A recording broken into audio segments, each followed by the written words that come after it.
Welcome everyone to our Greyhawk Patreon campaign of The Wild Beyond the Witchlight. I will be your DM and host, Stella Luna. Welcome everyone. We just want to give a real quick shout out to our Patreons. Thank you so much all of our Patreons. You can see some of our wonderful Patreons here on the screen. Actually, they're all Patreons. Why did I say that? I don't know why. But they're because of them and all of the other Patreons in our community, we are able to do marathons, one-shots, three-shots. Everything that we do here on this channel is possible because of them. Thank you so much for your generosity. And if you want to see what you can get for being a patron, you can check out the link there in the chat. We also have a YouTube. You can head on over to our YouTube if you ever want to see episodes of our previous games or any of our campaigns. And there are a couple of ways that you as a viewer can interact with this game. You can redeem channel points for free to grant a blessing, which is an advantage die or a reroll to a player of your choice, including myself. Or if you would like to add an element of fate to the narrative, every $10 guarantees a draw from the deck of many things to the player of your choice. I will demonstrate as such. Thank you, Godfather Wraith, for the draw to V. V, please tell me when to stop. What's your favorite number? 26. Alright, you can stop. Okay, cool. Wait, why is 26 your favorite number? What do you mean, why? What do you, how can you ask someone? It feels like it takes a bit to get there. Yeah. Well, my birthday is October 26th. Oh. Yeah. So your birthday is your favorite number. Yeah. So wow, you're pretty your favorite egotistical. Number. Wow. Anyway. Wow, Emma. I'm your DM. We're gonna introduce everyone. What around card the table. did I get? This one. Specific. Okay, tell me who you are, where we can find you, and who you're playing today. Give us a little refresher on your character for our friends who might be joining us for the first time. And we will start off with V. Why do you sound worried about that? I'm not worried. I'm V. Hello. Vertigo Cross. I hang out on Twitch playing whatever video games I feel like at the time. I'm generally the chaotic one. And now Maddie's turn. I'm playing Lavelli. Excellent. Next we have Maddie Matihi. Oh, it's me. I wasn't ready. I just got dressed. Hi, I'm Matihi, aka Piper. You can find me on Twitter at Maddie Matihi, or maybe on Twitch at Matihi. Who knows? There will be a campaign starting on my channel, which is involving Jimothy over here, who's my little PNG baby, and we love him. Oh wait, I think he's hidden. It's fine. Yep. You don't have to see Jimothy. You don't get to see Exciting. Jimothy. Jimothy's for after. You have to wait. You have to watch this whole thing, and then you get to see Jimothy. Other than that, I'm on Emma Panada's channel running Curse of Strahd, where I'm a big Dami Mommy Strahd, and I killed someone last session. Huzzah! I'm playing Ricaria, who's a tiefling druid, and this is Sir Lancelot, her best friend. I use they them pronouns. She uses she they pronouns. Don't get it mixed up. Thank There you you go. very much. Excellent. Next we have Emma Panada. Hi, it's me, Emma Panada. You can find me on Twitch and Twitter at Emma Panada. And yeah, that's where I am. I play Arifus, who is a tiefling barbarian. It's just kind of like a lost, confused little man. And he was a farmer and got separated from his family, and now he's in this strange Feywildy place with a bunch of practically strangers. It's true. It's true. Thank you very much. Next we have B Street Holmes. Hey guys, I'm B Street Holmes or Matthew. You can catch me on Stella's Discord or on the Knights of Nerdvana YouTube page. I do a show on Monday nights with Jacob, who will introduce himself in a second.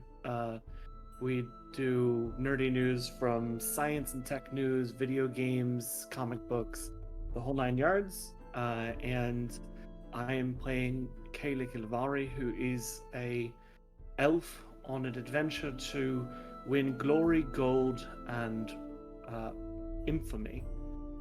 Excellent. Thank you so much. Next we have Zombie. Hello, I'm Jacob. I'm Zombie. I am Z. I'm one of those few names you like to call me. I am the lore keeper and Captain Z of the Good Ship Clip. I probably do too many clips, but that's up to your own discretion. Today I'm playing Chester Cunningham, who is a wild magic sorcerer sort of boy. More or less kind of just knows the circus. He's been kind of in the circus for the last, 7 years or so, or however long we said it was supposed to be. Now we're out in the wild. And we're having just such a fun time. It's great. It's great out here. You can find me on Twitter at zombiefighter89. And yeah, I'll do a lot of my plugs and whatever the case after the show. Okay. Sounds good. Thank you so much. We're going to go ahead and jump right into it. Our last session. Things are lagging a lot. What is going on? I'll just go ahead and close that. Okay. I won't Probably stream avatars. I won't have my DM notes open. It's fine. I don't need them. Why are your That's DM notes fine. usually things like Squiggly Panda? Sometimes, honestly. And funky. Yeah, I just, no context, had monkey in my notes and it drove me. Okay. Anyway, last time we played, we had just met Jingle Jangle. We had set Sir Talavar free, and we had investigated Telemi Hill. We discovered that Jingle Jangle was had been assaulted by a number of brigands in the area, and you discovered that their base is pretty close by. You are to head towards an area called the Brigands' Tollway, towards the north. And as the group of you are departing from Telemi Hill and beginning to make your way through the marsh, I would like someone to lead the way. Who would like to be at the very front of the pack here? I feel like, just by vibes specifically, Panache might be great to go first. Well, of course. Decades of experience. Of course. I feel like you're the one who can really get us through this one. I feel like, I don't know, maybe like, I don't know about everybody else, but like maybe you're a de facto party leader. I don't know about that. But I'd be happy to serve in the role at least as long as I'm useful. Plus. I didn't realize we were planning on nominating a party leader or anything. Well, I mean, all good adventuring parties have like a leader. They also have a name. Should we think of a name?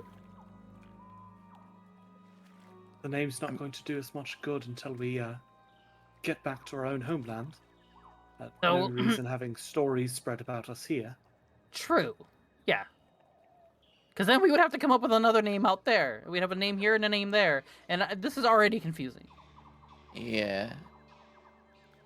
I mean, I think, like, we're all, like, more of a group of convenience rather than, an actual group, right? And if someone was the leader, I would say it would be her. And he points towards Lavelli. I thought you mean, said bird. Clearly. Valley glances back over but doesn't really say anything. Well, a great many of the most famous adventuring parties began as companions of convenience or of necessity. Once we've found our way out of here, perhaps we'll feel it worth our while to continue working together. I mean, you learn someone else's skills, talents, you learn to synergize with them, and you find it easier to continue instead of starting anew with new compatriots. Yeah, I'm not trying to join like a group. I'm just trying to get home to my family. And I don't know how comfortable I am following someone who's so quick to just kill people. I mean, this is all like a weird conversation that we're having. Maybe we could have this when we're not walking to go talk to a bunch of bandits. I don't know how useful this is. You hear I don't know. an affirmative grumble from the back of the group as you behold Jingle Jangle.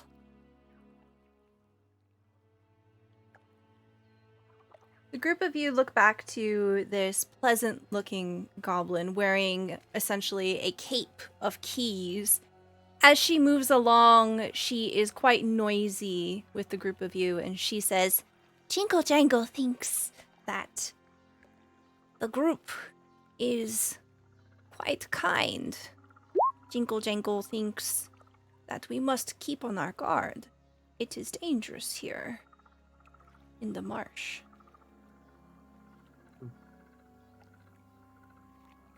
That's Wise suggestion. Roll 20, please. Very slow. As the group of you are moving, can I get a survival check from everyone? Since we don't have a definitive leader. Nice. See, I tried. Oh. Okay, let's see what we got here. Holy crap. We got a nat 20 from Chester. We got a 13 from Kalik, a 16 from Arifis, a 13 from Lavelli, and a 10 from Ricaria. So as the group of you are making your way here through the marsh, you find that the terrain has shifted again.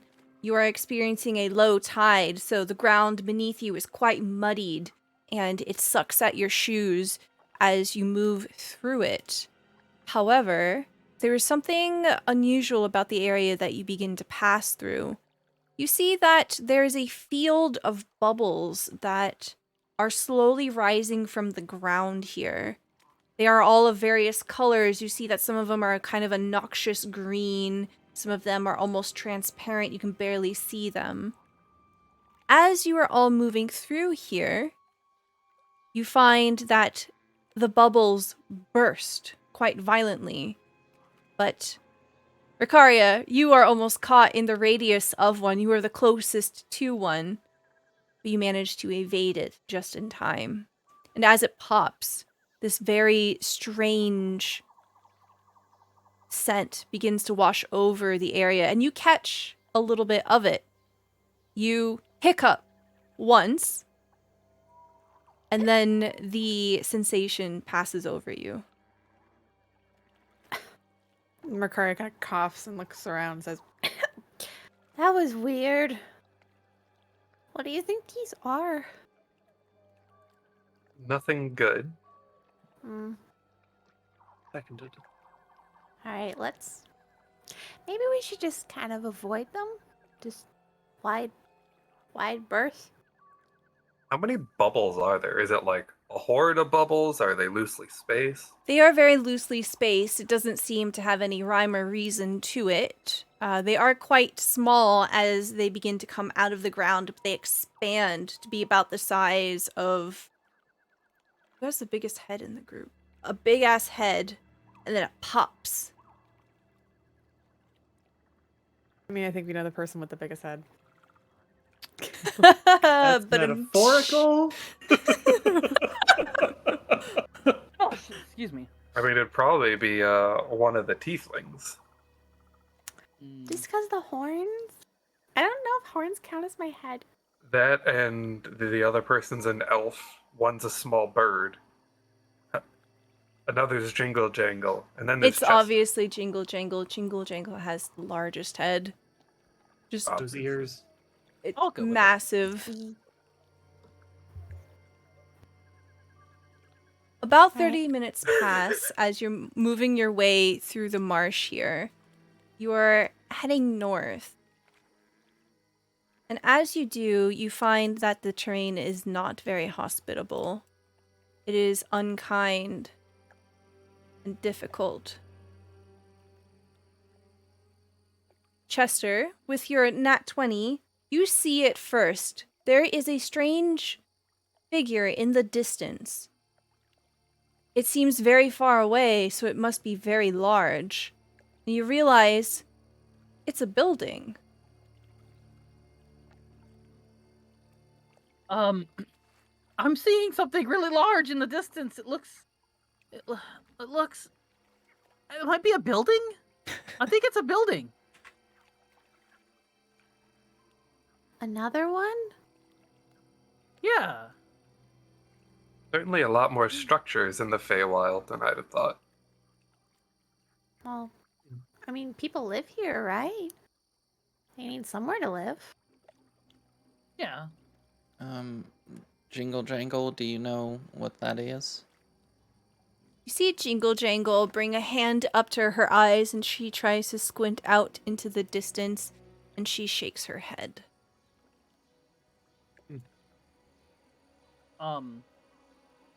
Are we still on that talk I know it's not a planet, but that talking land ball thing? Lemmy Hill? Yeah. No, you have left that behind. Okay. I was gonna ask, but then I wasn't sure if we were still there. Mm-hmm. You are out in the middle of the swamp right now. Okay. You find that the building is not necessarily in the direction that you want to go. You will have to divert quite a bit if you want to head towards it. For reference, we'll just say that it's more northeast than north, and you're supposed to head north. And it's not pertinent to our current mission, then it's probably best to leave it be. Yeah. What does the building look like? As the group gets a little closer, you reach the point where you have to make a decision of whether you want to pursue it or not. You see this. You see a rather humble-looking building weathered by the swamp. You see that perhaps some of it has mildewed out and has begun to rot from the exposure to the land here. You see that it is moving on fleshy legs. So that is feet. Yeah. You see that it's a squat 3-story structure with slate shingled roof, and it has worm-eaten walls. You see through the windows that there seems to be lights within. You can't hear anything from this distance, and you can't make out what's inside, but it is quite visibly inhabited by something or someone. Does everyone out of character remember their personal notes for what they're supposed to be looking for? Yes. Yep.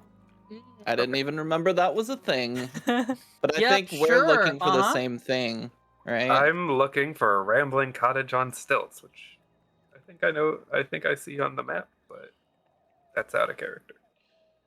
I'm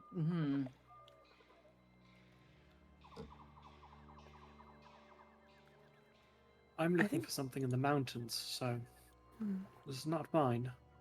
I mean, does it hurt for us to go and check it out? We might learn something about these brigands.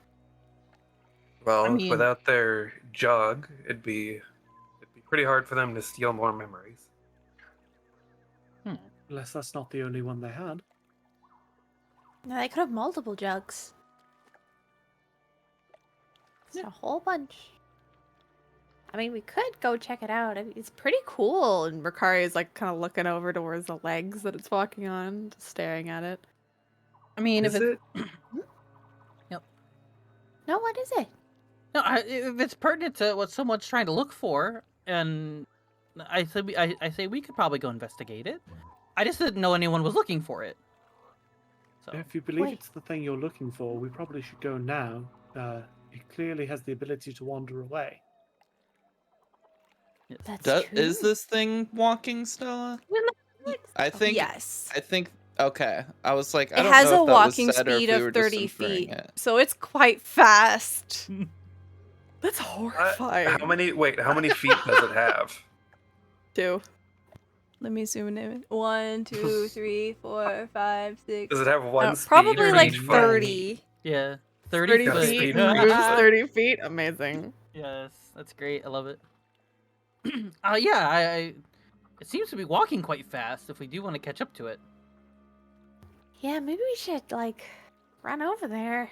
How are we gonna get up there? You have to, like, scale its legs? Well, if it's anything like Telemi Hill, it can probably just stop and lower Sit? itself. So we gotta chase it till it sits?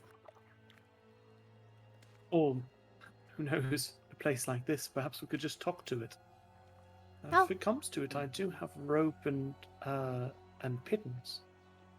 You're gonna trip a house? No, going to climb it. What are pittons? Pittance are like rock climbing. I'm asking in nails character. that you- Okay. Ricari doesn't know. Yeah, I don't know either. that's his Also, explanation doesn't know. voice. Yeah. Where'd your exit go? Did the Feywild take it? Oh, okay. You're not gonna get told what pittons are. I'm just gonna guess. I think they're small and metal. I think that probably easier than explaining them. Caleb will probably just like pull out the two that he has and be like, they're used for handholds when climbing. Handholds? Okay. I understand now. I get handholding. It's so people who can't fly don't fall. Valid. So Oh. should we... No, go ahead. What is it, Chester? I would probably somewhat be the expert on falling and flying. Oh, Yeah. true. Have you done much flying? Well, I was flying in the air for a certain amount of time while falling. I think that's just It falling. felt like, it felt like flying. I don't know. Well, maybe we should I've- not fly over Anyways, that way. should we head along? Yeah, let's Yes. go. Let's go chase those legs. The whole party jogs after this building. It essentially maintains the same speed as you, so you do have to push yourself in pursuit of this. And eventually, after some time, you see that the building suddenly trembles and sits down. You see the door becomes level with the ground, and the legs disappear. How old are you? Hey, you're right. Wow. Huh. Sounds like an invitation to me. Hey, Or a trap. yeah, Or a hey, trap. Jingle Jangle. Have you seen this walking building before? Jingle jangle. God, I can't remember her voice. It's like that. Jingle jangle. It was like Mayra, but a bit lighter. Jingle jangle does not leave Telemi Hill very often. No, I meant like higher. Jingle jangle. That's Yes. it. Yeah, there That's we the go. one. That's Jingle the one. jangle does not leave Telemi Hill very often. Oh, well, thank That's you. fine. That's okay. We'll just take a brief stop here, and then we'll go right away to the brigands. See her nodding meekly, still holding with two hands the key that Kalik has offered. Just safeguarding it, you know. Yeah, you know, Yeah, while she studies it. intensely Not getting it studying back. it. Nope. Still technically in your inventory, kind of, not really. But as the group of you begin to approach the building, you can clearly see inside the windows. As the building begins to kind of rock down to the ground, settling, you see somehow within, everything through the window is stabilized, even as the building kind of goes and nestles down into the mud. Everything that's inside is undisturbed, almost as if it's suspended. You see that there are people sitting within, and they're currently seated at what looks like a table, and they seem completely undisturbed by the building literally lowering down. But you hear music. Does anyone want to go inside?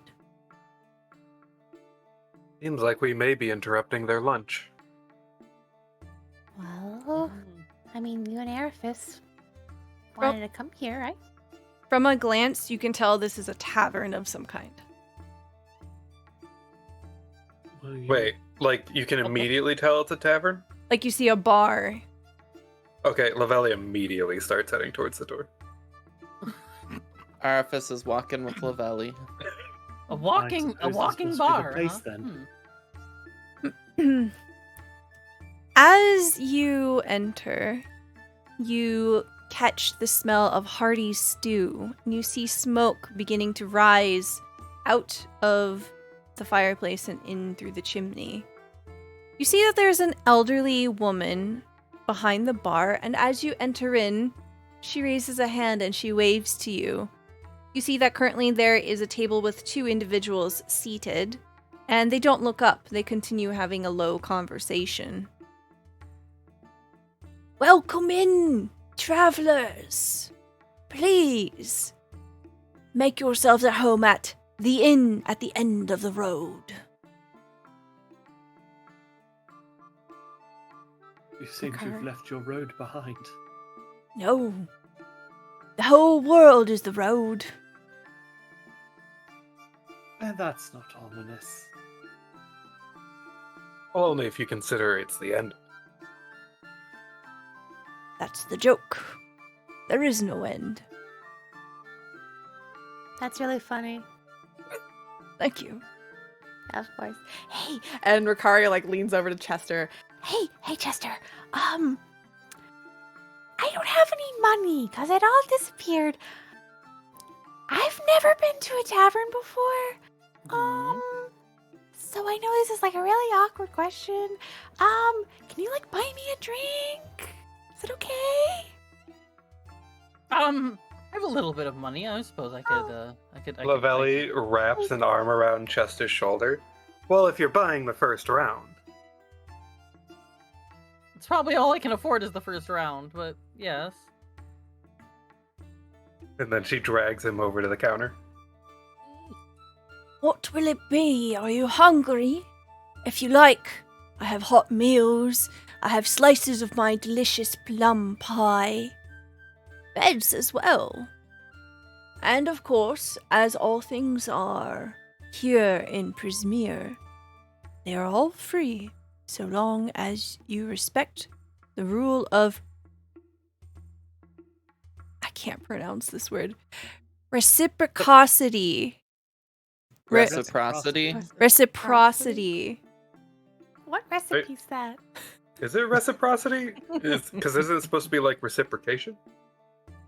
Well, Google Meet says it's reciprocity, so I'm gonna go with that. Oh, what? I don't think I've ever heard of that rule before. Reciprocity can be quite an expensive price to pay. Oh, any old trinket will do. Oh. It is one of the 3 rules here in the Feywild. There's the rule of hospitality, where if a stranger enters your home, you are expected to be gracious and accommodating. The rule of ownership, where you must not steal from a friend, enemy, or stranger. And the rule of reciprocity is that when a friend, enemy, or stranger offers you a gift, you are obliged to accept it and offer something of comparable value. But it does not need to happen immediately. Do these rules apply to everyone in the Feywilds? Well, you see her kind of leaning up against the bar. It's a bit complicated now. But yes, there certainly in a way. seems to be some bandits that are getting away with breaking the second rule. It is of my understanding that because of the hags, the rules cannot be enforced. They were magically enchanted, so they could not be broken.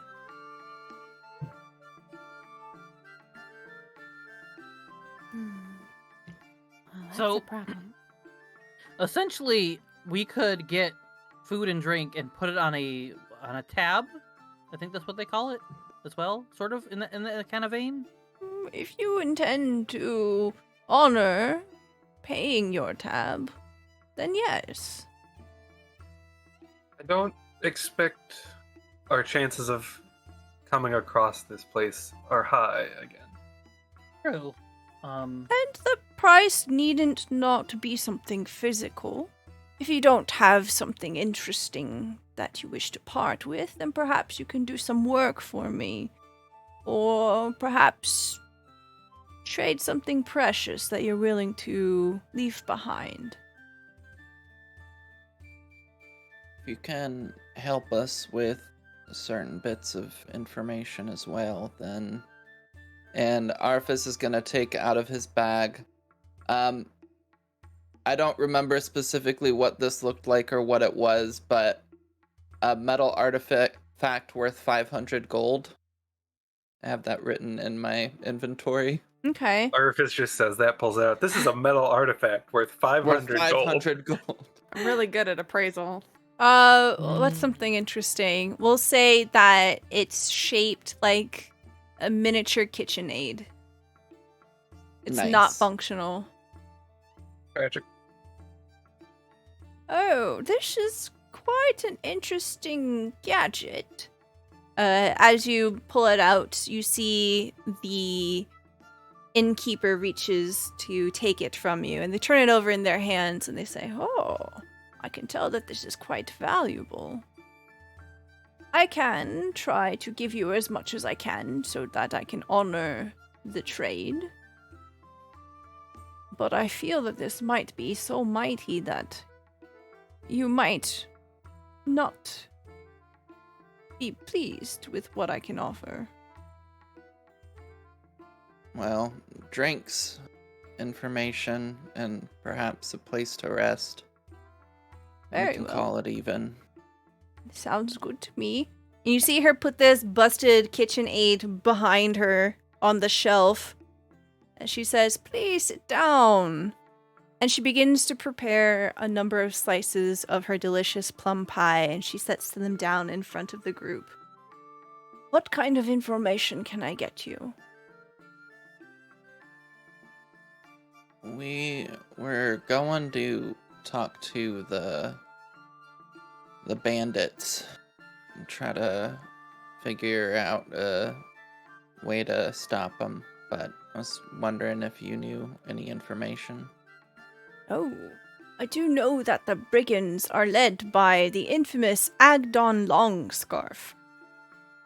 You will certainly find dear Agdon to be the most problematic of the group. I do believe that most of the brigands are gathered together from all walks of life, perhaps inspired by the reputation of their leader. I do not think that they remain out of loyalty, perhaps. Just a sense of survival. All right. And specifically, what's the...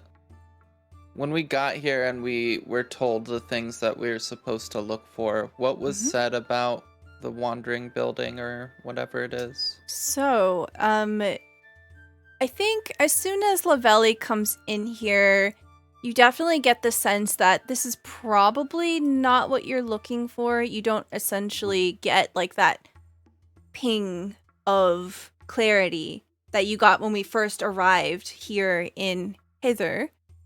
You kind of get a feeling that this is probably not the building you're supposed to be looking for. But just as a quick refresher for the rest of the party, we know that Lavelli is looking for something here in Hither. And you know that the hag associated with it is named Bavlorna Blightstraw. And this is also Arifis as well, I'm sorry. Both of you realize what you're looking for is here in this realm, but not necessarily here in this building. We're looking for a house on stilts in a swamp. Do you know anything about a house on stilts in this area? Oh, that sounds quite like Bavlorna's hut. You will find the hag's hut in Downfall, which is on the other side of the Brigand's Tollway. What does And- Gaelic know about hags? Ooh, anyone that wants to do an information check on hags, go ahead and roll me a history check. And while you Well, I do don't know that, shit about hags. Hilm V, thank you so much for the Hi, I'm cards. V. Oh. Oh my V, thank you for the cards. One for Emma, one for Maddie. Emma, please tell me when to stop. I want you to decide when to stop. All right, stop. Stella's gonna end it as soon as possible. And Piper. All right, because I'm not picky and I know how to decide things. Stop. Are you sure? Too late. Wait. Too late. Thank you so much. All right, so that is going to be an 11 history from Kalik, 21 history from Ricaria, 21 history from Arifis, and Double 21. yeah, and then a 19 from Chester. Okay, I'm gonna say that Ricaria, Arifis, and Chester, you all know that hags are the stuff of legends. They essentially, there are many different kinds of them. I think you also know this, Kalik, that there are many kinds of them, so it's kind of hard to pinpoint. Perhaps the rest of you do have a little more insight into hags. You know that there are sea hags, there are swamp hags. You know that they can be quite influential, that they are magical beings, and that they can be quite dangerous. But beyond that, I think at this moment you don't really know more than that.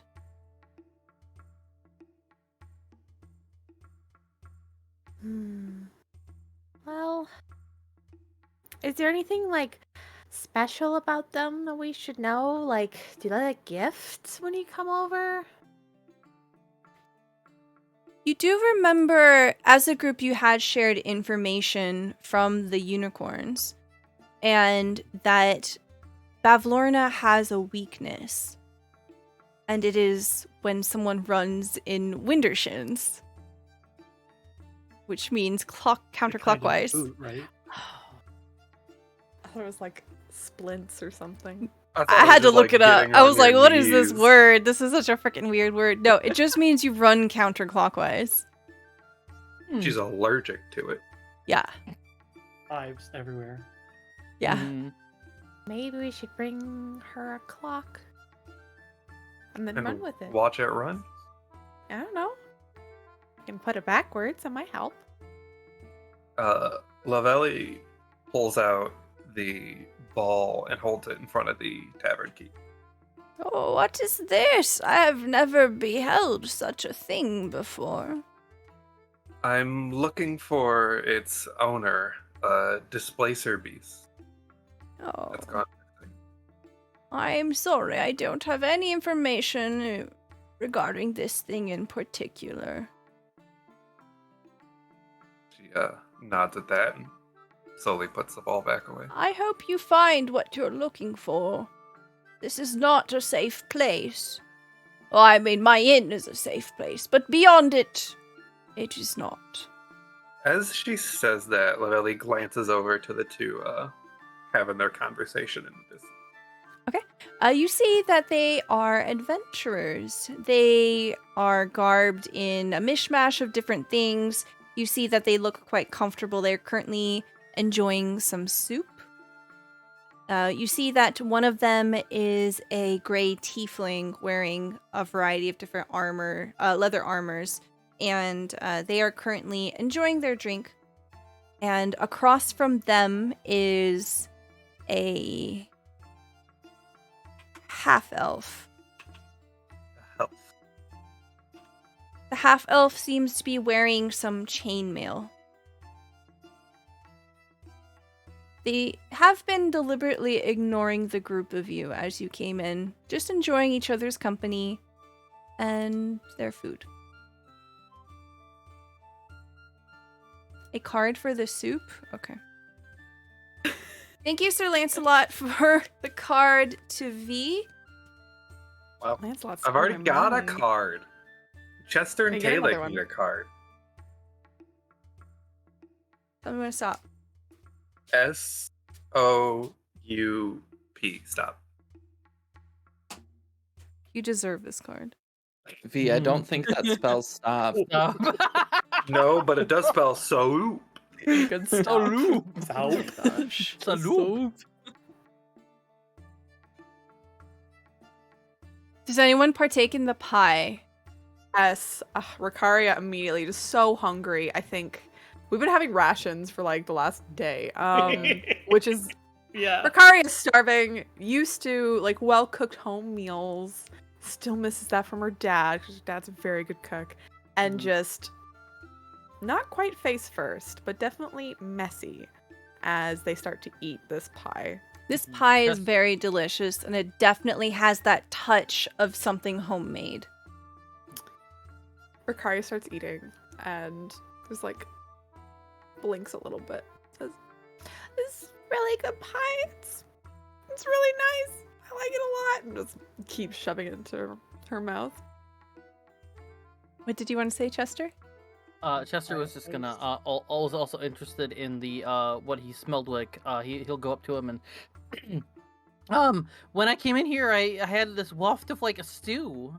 I really appreciate this pie, but I might be a little more interested in the possible stew or whatever that is. Oh, yes. Would you like a bowl? Please. You see that the innkeeper begins to shuffle away and go into the kitchen. Hearing that Chester doesn't want his pie, Arifis kind of sneaks the plate over to Ricaria. Oh, Ricaria- Chester doesn't. Oh, Chester doesn't care. He just. Does Makari even notice it? Does she just eat the Yeah. pie that's I- now in front of her? They Another one will notice it after, and they look up to Arifis. It's like, "Are you giving this to me? After you ate it? Is this for me? Yeah. I knew you liked me." And just starts eating the pie. He's eating his own pie. Still gonna consider it's his pie. Lavelli has left her pie there. I might eat Did your you say pie what kind too. of pie it was, Stella? Yes, it is a plum pie.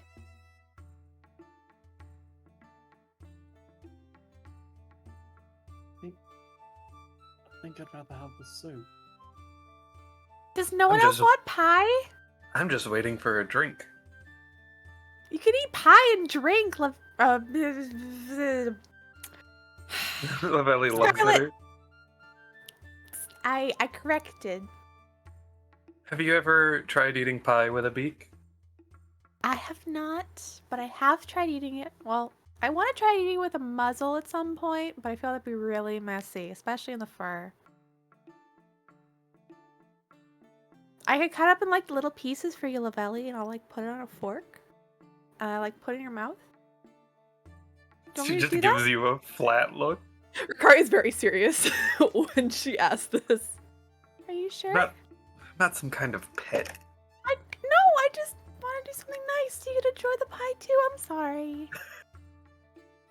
It's about here that the innkeeper returns with a tray of soup. Seems to have brought a few extra and sets it down in front of the group of you. It is currently carrot stew with some potatoes and a radish or two. I like potatoes, and he'll take one and Sounds start eating it. Okay, Yeah, yeah, Kira could take a bowl as well. those that partake in it find that it is very hearty, it's very filling, and it's pleasantly warm. Lavelli drinks the stew. Excellent. Well, now that you've had your meals and your questions, did you want to rest for the evening? Is Uh, anyone in the group in need? I mean, we napped in the hill for a bit. I'm really full now. I think we could keep going. And then Ricaria like stifles Vicaria, her. you have eaten so much pie. I'm gonna give you a choice. Okay. Please. You have More eaten pie. so much pie, and this pie is just completely filling. It is super dense, right? Like, a serving is meant to be a meal, and you've had several servings of it. Yeah. You have a choice of either suffering one level of exhaustion, or you have drawn the balance card. You have to bring your hit points to half, Oh. and you have to drop half of your current spell slots. I think Ricari is about to enter a food coma. Yeah, that's exactly what it is. As Ricarius leans back in the chair, it's like, and as they lose half their spell slots and half their HP, it's leaning back in this chair. It's like, I'm gonna be fully honest. I've had a lot of pie, and I think I want a nap. I think that'd be good. How long until the next flood? Oh, the floods are about every 10 to 15 minutes, but you see her gesture towards the window, and the inn is currently moving. From within, you have been completely undisturbed. You did not notice that it had uprooted. And it is currently beginning to head south, in the opposite direction of where you need to go.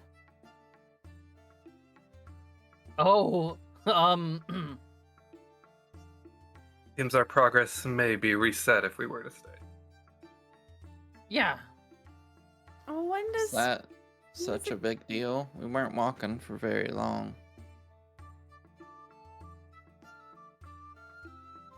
And I mean, maybe it'll go north again. Right? She looks over at the innkeep. She opens her notes. dust comes out Her of her mouth. navigation notes. Regardless, it's probably best if we don't rest. for Light too long. logs. Oh, the end moves as it pleases. It goes an unpredictable course through the swamp. I do not control it, and I cannot. I can ask it to slow down so someone may leave. But beyond that, I cannot. So, does that mean we're on here until it stops? I can make it stop. Do you want to Oh. leave? I think it might be good to let. Ricaria, what's your nickname? A candy. To let You did that in Candy the Erebus rest. voice, so I thought you were saying Hey, that. Ricari, what's your nickname? No. Oh, yeah, I mean, I could go for a nap, I'm not gonna lie. But if we want to move out, I don't want to hold up anybody. We can go. That's okay. Nah, it's fine. I got some more questions. All right, I'm gonna go.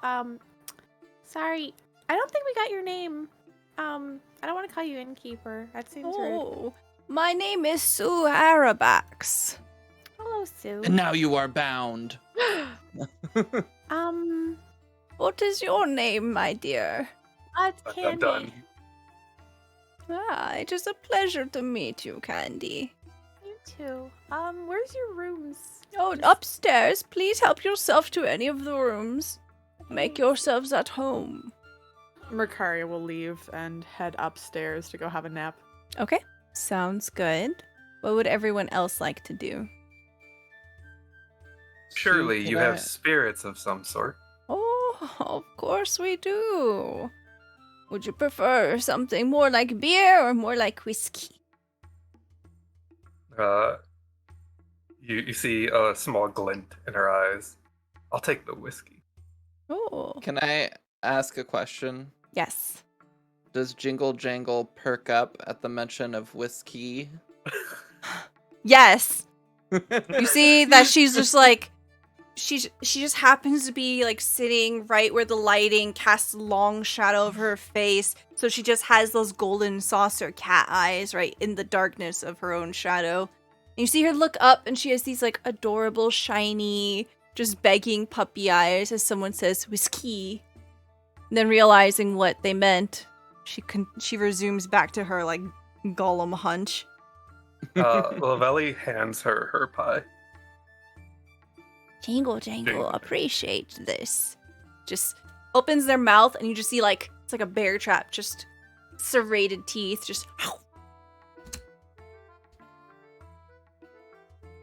Including the plate, Yes. Obviously. obviously. Okay, we'll do a little bit So- of a montage here, unless someone has specific things they want to do. I do. Okay. So, Sue, Yes, my dear. how long exactly have you been here? Now, did this building exist before you, or did you create it somehow? Oh, I've been here a very long time. I did not create it myself, but I have been here since before the Hourglass Coven seized control of Prismere. I have unfortunately been bound to hither since Zybilna has been taken over. Normally, my dwelling can move between planes of existence. How long have the hags been around now? Oh, time moves differently here. It is impossible to say. Too long. You see that she is speaking to you with a kind voice, but her hands are just vigorously polishing a mug right now. You can tell that this conversation has her on edge. What was the name of the ruler here on Zybilna. Hither? And Zybilna, what's she like? Oh, Zybilna was a kind ruler. Very thoughtful, very gracious.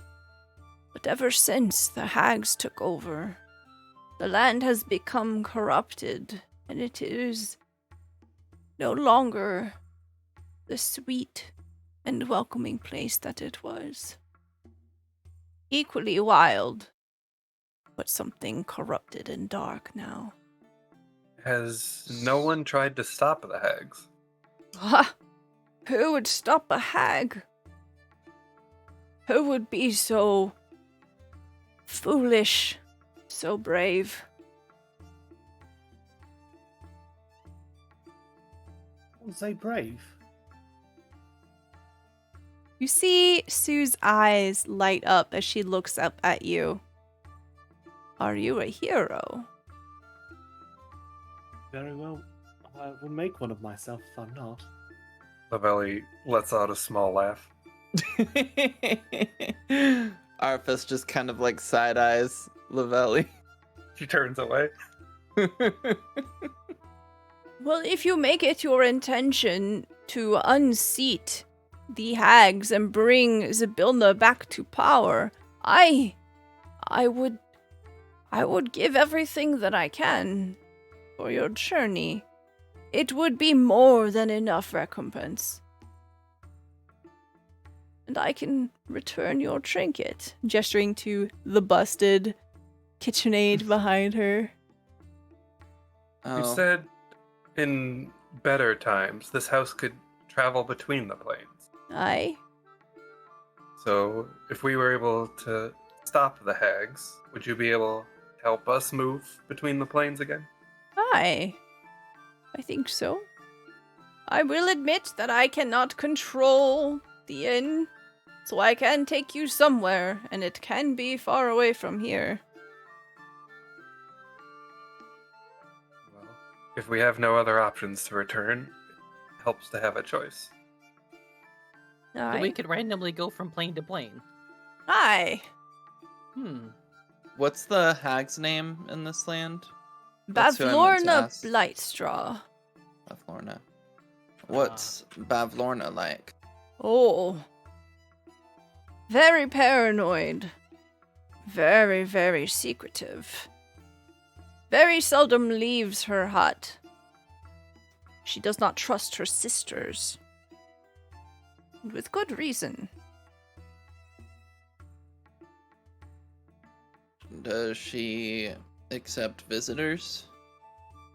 She does. You will have to make your way through the tollway and also through Downfall. Downfall is a settlement of bullywugs.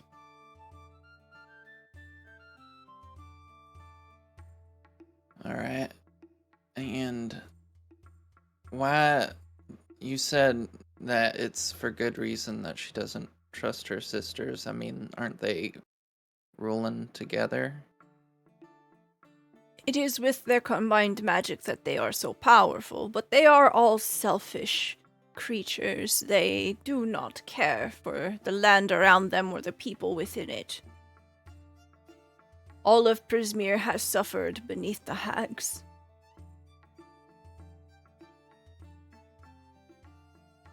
Alright.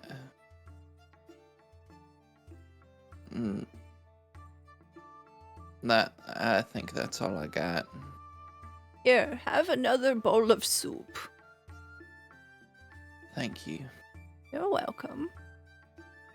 Is there anything else that anyone wants to do in the inn?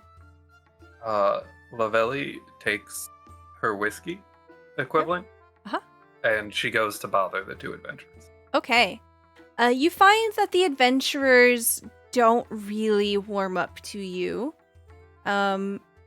They seem to try to be keeping to themselves. They say that they were trapped here. Oh no. Stop. Cat sitting on my mouse.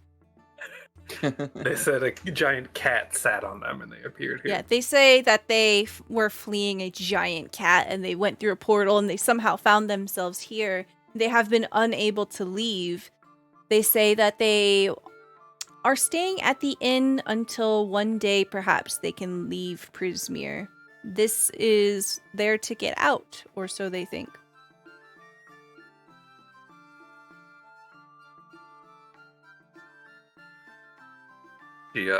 She takes a big chug of the drink and puts it back down on the table. It is delicious. Hell yeah. And then, with a big sigh, she looks at the two of them and says, "Wouldn't you rather be more proactive? If no one tries to end this, then this will never be a way out." You see the half-elf shove hair away from her face, and she says, "I would rather wait than take my chances and risk my life for an adventure that I am most likely ill-equipped for."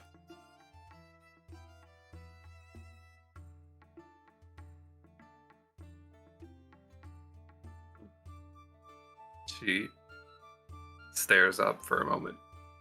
"You know, there's nothing you're ever truly ready for. Anything you prepare, anything you plan, something will go wrong and something will change. It's the experience that gets you ready for the problems in the future."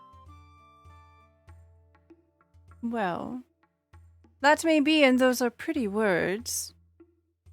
But other people's problems are not mine. She'll slowly stand back up. "Until there are no more other people, and then it's just you with your problems." You see her exchange a glance with the tiefling across from her. The tiefling looks incredibly smug. She is grinning over the lip of her bowl, and she just gives a shrug. You see the half-elf kind of bite her lip, and she says, "Then I will deal with it in time."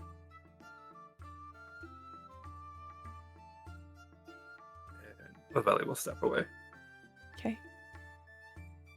Anything else for the party? Nope. Okay. My mouse is basically shoving into my cat's butt every time I need to click and move it. Woo! He has decided he's gonna nap right here on my desk. Of course, Nice. where you're doing things. Uh-huh. How cats are. Are you able to open the door while it's moving? Lavelli would try. No. No, it's like locked while it's Yeah. moving. You see Sue Child coming safety over and she feature. says, "Oh, let me help you." She kicks the door and then the house kind of shudders a bit, stops. and it lowers down, and the door opens. She'll glance back at the others. I'm gonna keep an eye out, and flies up onto the roof. Okay, sounds good. The building shudders and begins to move again. She'll So, just hang out on the roof with her whiskey. by the time that you have finished with your nap, you've gone all the way back to Telemi Hill. Oh, Ricaria and the group, you can enjoy the benefits of a short rest. I'm gonna spend some hit dice. Okay. Let's see. We love to see it. Okay. quick, someone give her another balance card. So that's 15. So that'll get me back to full hit points at least. Very So, good. I wake Yay. up rested, Sleep mildly off less your full. high coma. And Ricaria comes down the steps and just stretches and says, "Oh, thanks so much for waiting. Wait, where's Lavelli? Did Lavelli leave? Valley decided to keep watch. Oh. Externally. Okay. Whew. Okay, thought that she left. Okay. I'm glad that she's still here. Where Oh. are we? Debatable. Why? Hasn't I think we're all the way exactly back to been- Telemi Hill. Oh yeah, you're right, Chester. Oh, I'm sorry. I shouldn't have eaten so much pie. It's my fault. I mean, a lot of us haven't actually had food in a while, so it's fine.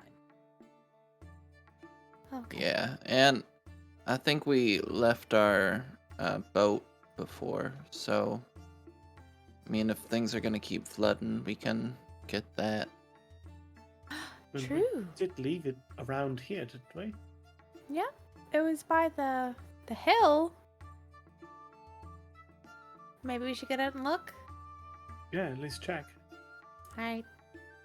Thanks, Sue. It was a pleasure to meet you. Please be safe. And goodbye. Bye. Yeah, I pull the string and a sign pops up that says "Stop requested" above the door. And when you do that, nothing happens except Sue runs up, kicks the door, and then the building shudders and stops and opens. Valley will pop back down and step inside to return the mug.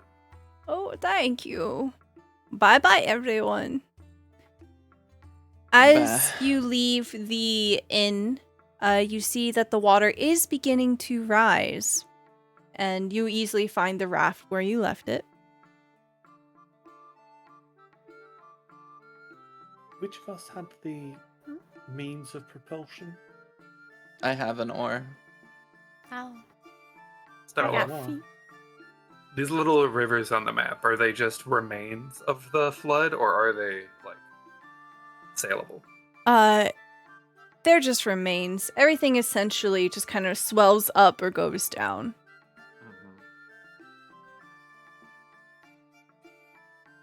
Huh. Well, we get as far as we can, Okay. By the rowing along. Yeah, by the time that you get to the raft, the water has risen enough that you begin to row. Can I get a water vehicle check from our propulsionist? What kind of check is that? We can... Is it strength? Yeah, we could do strength. Okay. Ooh, can I use my advantage that V so kindly gave me earlier? Sure. Roll We again. did it. I'm Double gonna- ones, let's go. Oh, how dare you curse Wow. me, V! You said double ones and you manifested it. Erithis, you hit a rock and your oar breaks. Oof. You know, I'm actually banned from calling out what roles are going to be in other, Well, you're banned Another here campaign. now. I was to say, are we making that a new rule? I get it right too often. Rick kind of looks over and says, Did you break your oar? Yeah, but it's fine. I can use a javelin again. Oh. Okay. Are you sure you don't need any help? Nah, it's fine. Okay. And Rikaria just kind of sits down. Pull out a javelin and I start doing the whole like Venice trick where you Mhm. just push against the bottom of the riverbed and move yourself. Okay. Sounds good. Go ahead and roll me a strength check. None of Okay. our, Don't none of fuck me our, on this. magically inclined individuals have 20. a mending spell. Oh, yeah. Does anyone have a mending spell? Let me check my book Um. of spells. It's too late. I already girl bossed. You did. I With that mean, totally, 20. but also to fix your aura. As the group of you begin to row away, you begin to head north. We'll say that about 30 minutes pass, and you get to basically where you used to be before you broke off and headed in the direction of the inn. And the And you see water, a strange house walking by. the water Yay. line begins to recede now, and you find the raft is useless as it more or less gets stuck in the mud. The water has descended. However, you do notice something quite interesting. You see nearby there is a ring of hewn stone. It seems to be a well of some kind. And you can see that the liquid that had been gushing out, that filled all of the land with this swampy water, seems to be coming from the well here. You see a little bit of it begins to gush out, and it is definitely dying down. Someone told us about the wells, that there were a bunch of them. There's a ton. Yeah, remember Mhm. that. It's probably quite easy to surmise that this is essentially what governs the rising and falling of the water. It comes from here. These many wells. Well, we should probably hurry before the waters start to rise again. Agreed. I guess let's keep going. You want to continue on Foot. foot? I Should mean, we wait? can just wait 15 minutes for the water to rise again and then go the rest of the way on the boat. True. I Can like we that idea. see like our destination ahead of us at this distance, or is it still a bit too far? It's pretty foggy, so you know you're headed in the right direction. But essentially, if like that's the plan, we'll just say that like 15 minutes pass, you sit, 15 minutes pass, you sit. You do it as long as it takes until you get to the point. I'm good with that plan. Same. I mean, we're already really damp as is, and I'm pretty sure all my books are ruined. But hey, it's fine. It's all good. Okay. You wait.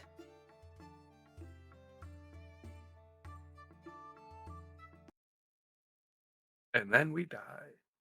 Yay. It changes. Sorry, it's hard to click with the cat sitting on the mouse. Well, I mean, it is a mouse and a cat. Bro. Oh. Oh, come on. Real game of cat and mouse, eh? Aww. Wow. Nice episode of Tom and Jerry. A foggy marsh stretches out before you. You see rickety causeways made of wooden planks forming a wide, web-like structure above the bog. 300 feet away, many of these causeways converge on an enormous, ivy-covered tree stump that rises a good 10 feet above the 20-foot-high fog bank that enshrouds it. You seem to have arrived at your destination. One sec.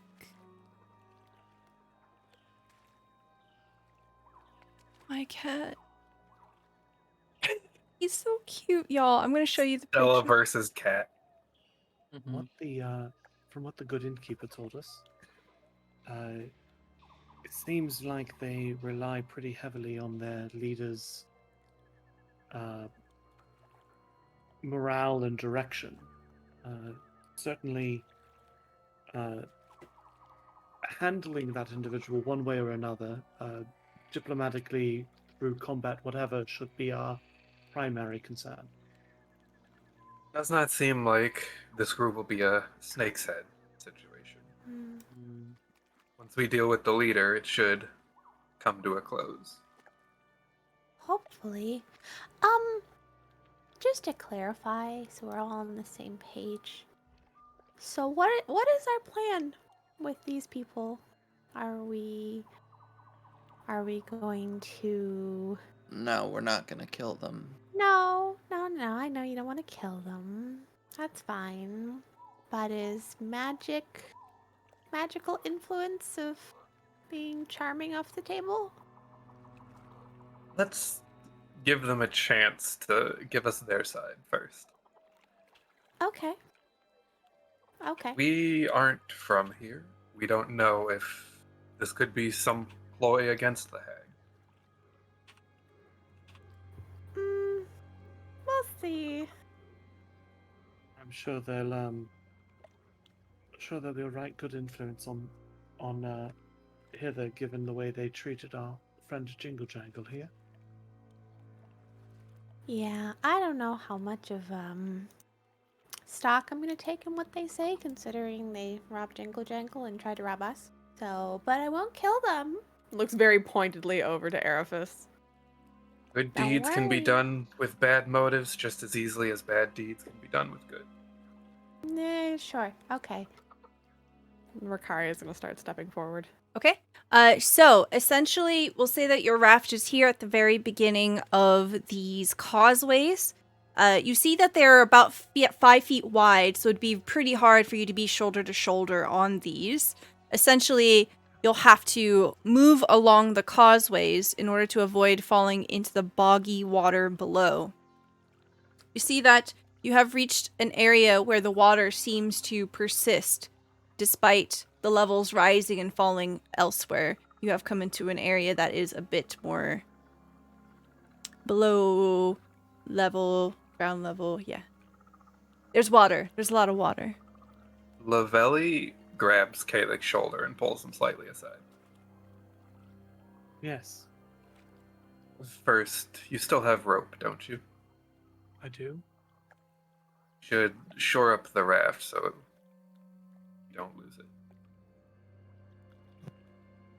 Wise. And then she glances over at the causeways.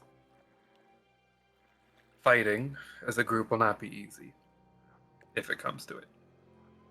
We should be particular about our marching order.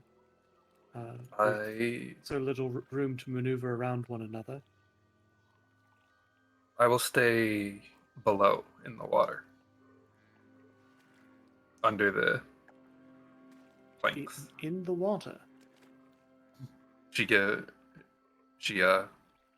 Her eyes crinkle a bit with the signs of a grin. Just trust me. Seems one of us should trust the other eventually. I assume, like, as we're doing this, he's tying up. Everyone's just all walking away. Oh, yeah. Jingle Jangle walks away too. Oh, wrong. I know, Momo. I'm sorry I'm jamming the mouse up your butt. And then I'm going to activate Crocodile Stance. Okay, what does that do? Put it in check. Okay, Crocodile Stance. You gain a swim speed equal to your walking speed plus 10 feet, and you can hold your breath for 5 minutes plus your con mod. When you are swimming and attack a creature in the water that does not have a swim speed, you gain advantage on melee weapon attacks. What does this look like? So, you know how like a manta swims? Yes. It's kind of like that. She's got her wings slightly out and is using the momentum to sort of glide along underneath. Excellent. I love it. Okay. Just as you begin to make your way onto the causeway, kind of pushing forward here, you all begin to get a strange feeling. An odd feeling comes over you as a group as you become aware that somewhere along the way, a hooded figure has joined the group.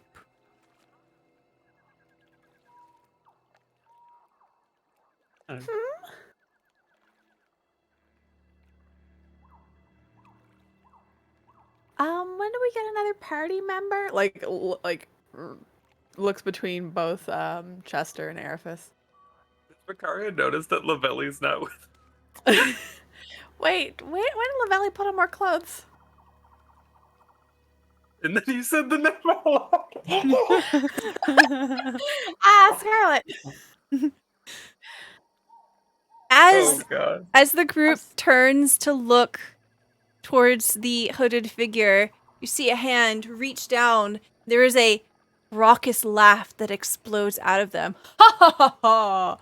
And they throw off their cloak in a flourish, revealing a Harangon with a long, long scarf. Hold on, shit's loading. Big anime scarf. Are they hot? Mm-hmm.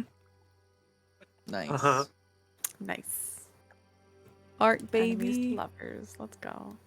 Oh yes. Quick, start buying cards to get a follower. Cards. Give me cards. My cat's so upset that I keep hitting him with my mouse. Okay.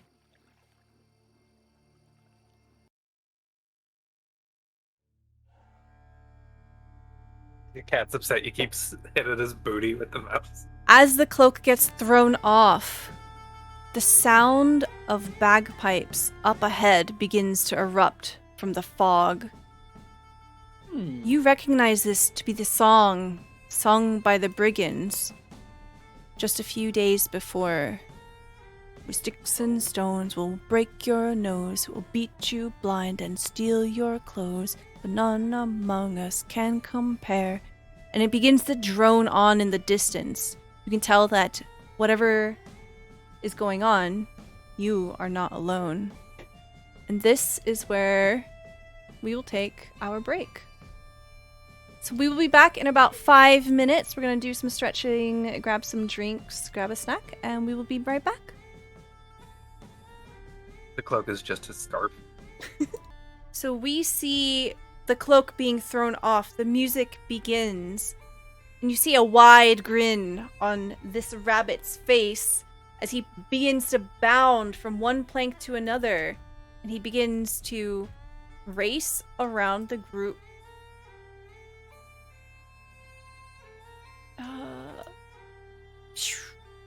He just begins to dash between you, and he is now running circles around you. Can I get everyone to select your token? And please roll for initiative. Uh-oh, boss battle. See, they are violent. Runs around in a circle. you. He's Look how much violent. jumping he's doing. Kill him. Kill him. Wow. Ricaria has a -2 dex mod, okay? Does that mean you Damn. don't get a turn? I just have no turns. I just stand there like, wow. There's like hearts It means- in Ricaria's eyes, like, Oh, maybe they're not so bad Wow. after all. Ricaria's still just wondering where Lavelli went. Hello- Initiative -1 means you go first on the second round. Oh, I mean, dear. Okay. We have Lavelli at the top of the turn order here. So you see that Agdon is beginning to run circles around the party here. You see, as he moves, the long scarf bound around him wails Star in Wars the us. wind. Is he like wrapping it around the party? No, it's kind of like Okay. fluttering behind him as he's running. I thought he was just running around. Everyone in the scarf was gonna like tie the group up. No, as you're beholding him, you see that there is this sort of very, very faint electrical energy that seems to cackle off of the scarf and after him, kind of sparkling behind him as he rushes forward here.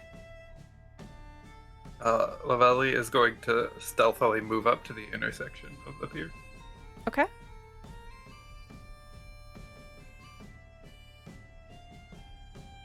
Stealthily. All right, with a 25, absolutely.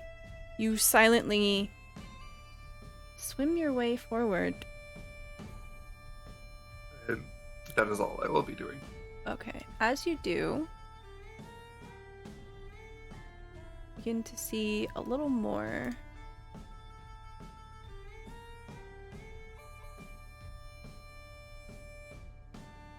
Wait, someone knock him in the water. I'll kick his ass.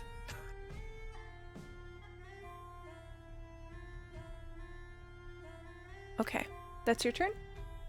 Yep. All right, next we have Chester. The cheetah. Chester the cheetah.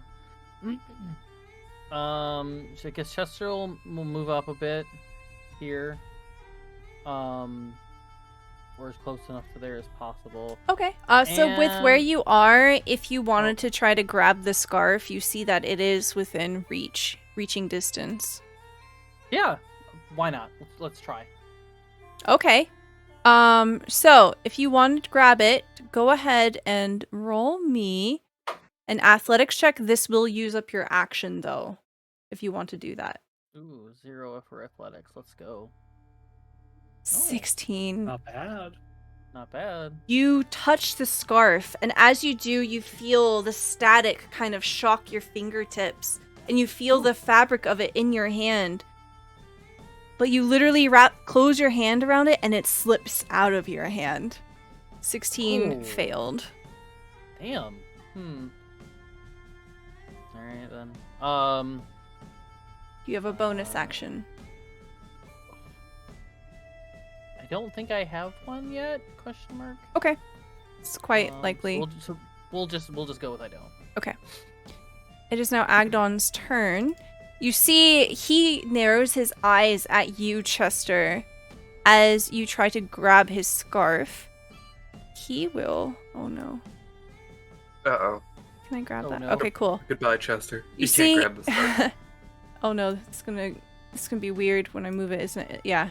Okay. You see that Agdon begins to race forward. 5, 10, 15, 20, 25, 30, 35, 40, 45, 50, 55, 60. He almost seems to be taunting the group of you as he runs. He's going to run around, it seems. You see him dashing forward. And in his hand, he has a very peculiar item. It looks almost as if a brand. And it is burning hot. This area is completely enshrouded in fog. It's really hard to see beyond the edges of this area here. And even as it sort of wisps forward and Agdon is a little obscured in the distance, you can still see how burning hot that brand is. So that's going to be his turn there. Kalik, it is your turn now. I think Kalik is going to, like, take a hold with his offhand of, like, not, you don't really use a scabbard for a rapier, but, like, where it attaches to his belt, but not actually reach for the handle yet. Mm-hmm. And it's going to call out, Bright Might, I told you I'd follow your lead. What say you?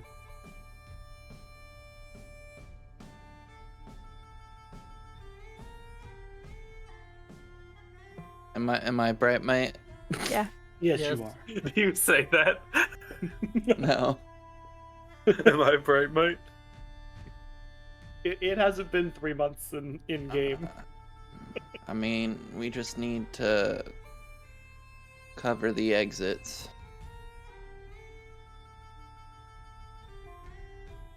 But I don't really want to be no leader either. Very well. I'm gonna head. Oh, I'm gonna measure things, don't I? Distance is important. Each square is 5 feet, if that helps. That does. Okay. So, one move will get me here. Okay. You said that we are trying to cut off his movement, so I'm gonna head and try and get to here if I can. Okay. So that's 20. That would be my dash action, and then I can cunning action to dash as my bonus. I can't quite make it, but I can get to this intersection. Okay.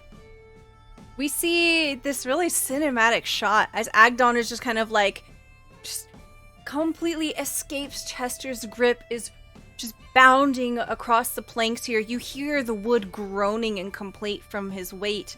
A lot of it has been rotted away with the swampy water all around.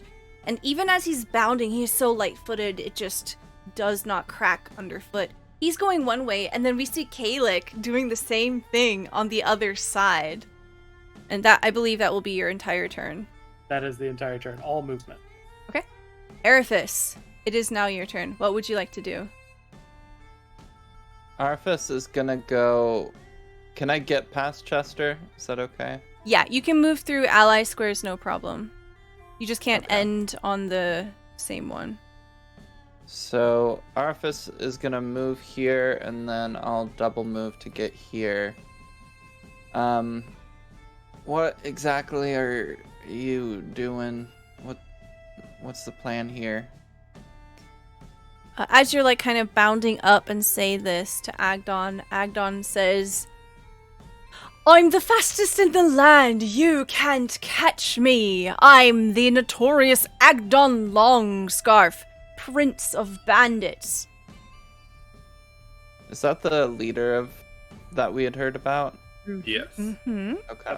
They're For singing a some reason song I thought about it him was a right now. different name. Are they still singing the song about him? Yeah, you hear the low hum of other people in the distance singing his song. All right. So what do we get if we catch you? You won't catch me, and I'll empty your pockets. Yes, but hypothetically, if we catch you, what do we get? Nothing! Well, that doesn't really make me want to play this game of yours. Anything else on your turn? No, that's it. Okay. That's the I'm sick of this shit dialogue. Yeah. Ricaria with your -1. Ricaria's a little huffy puffy, but that's okay because Ricaria moves over towards the water. You see them reach a hand down into it, and as she says, "Binds from bog up to fog, catch the rabbit," the name of this song, and she's gonna cast Entangle. 20-foot square. I think centered probably over here, so that'll be 5, 10, 15. I don't want to get Arifis in it, so it'll be 5, 10, 15, 20, somewhere in this area, just to catch the rabbit. As she casts this, basically springing up from the bog itself, you see various vines burst out from the water, wrapping around the planks of wood and attempting to catch and entangle the Heron gun. So they have to make a strength saving throw or be restrained. Okay. Do you want to put it like here? Yeah, we'll put it there, right on top of them. All right, cool. All right. Strength save. Mm-hmm. Well, did you know he's ripped? I might be. Oh, he rolled a 15. Let me make that not whisper. I told you, he's ripped.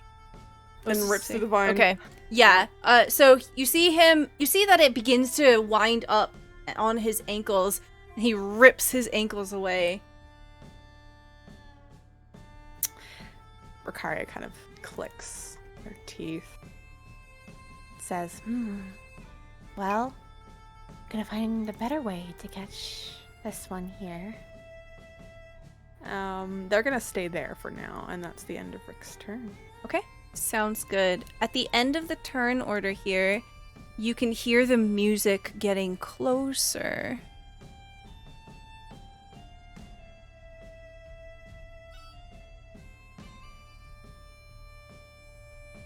Kalik, you hear the sound of water as it parts on a body. Because of everyone moving forward, you see a little further.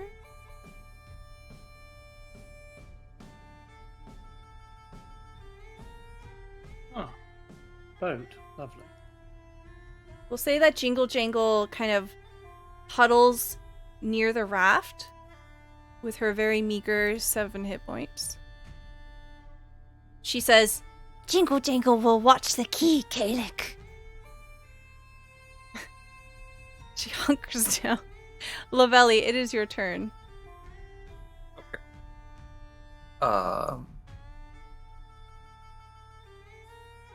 I'm like real fast. Okay. Can I like shoot out of the water onto the pier? I have a speed of 45. Sure. Okay. Should I roll stealth to see if he notices me as I'm coming up? I think he'll notice you from the big splash of you having yeah, but before that, I will let you know, if you're not flying, that area is difficult terrain. that's fine. Extra 5 foot of movement. She's got it. Just gonna land in there. Okay. So, and then I'm going to grapple Okay. with my last nat 20. Okay. Very good. I will also roll. Agdon will try to use acrobatics. What is your modifier for grapple is athletics. What is your athletics? Athletics 3. 3. Okay, you win here. So we see Lavelli come splashing out of the water and you grab the Harangon. They put up quite a bit of a fight. You can see that they are very wily and they almost slip out of your grip quite a few times, but you manage to take hold. Agdon Longscarf is now restrained and grappled. Good job, Lavelli. And that's it for my turn. Okay, very good. Chester, it is now your turn.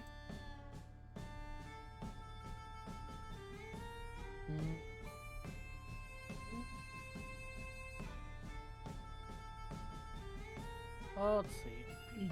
I think Chester is going to. Oh, what can Chester do?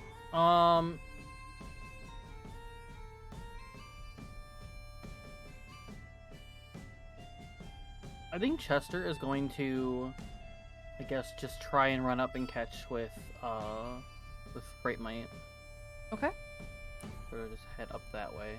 5, I 10, think I think, oh, yeah. 20, 25, 30. Yeah, so right about there is how far you can go, unless you want to dash. Oh, right here. No, right here. Yeah. No, yep, no. Okay. So what would you like to do for your action? I don't really want to, I guess, whatever I do, I kind of want it to be non-lethal. Okay, you can absolutely do that.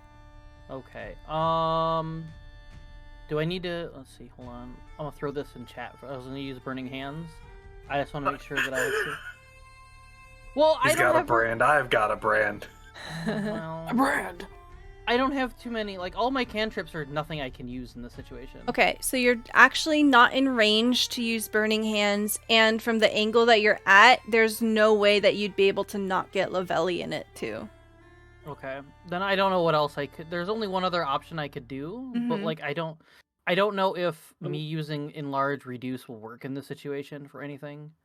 So everything else I have is like attack. It's totally up to you.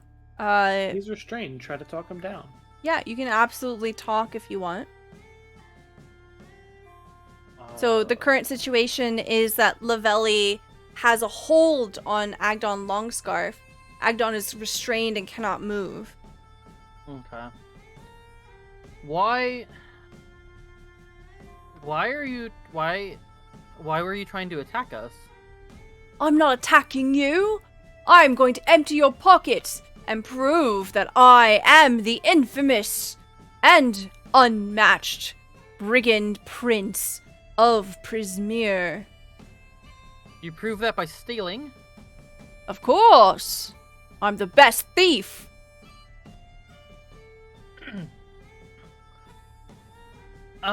Okay. I realized I was doing the wrong voice. I'm sorry. No, you're fine. Okay, I don't see how stealing all of these possessions out of our pockets can make you the good of anything. I don't want to be good. I want to be bad. He's a bad boy. I like him even more. Look at his buckler. And his butt. Alright, so if we steal from you, then we're the best, right? You can try.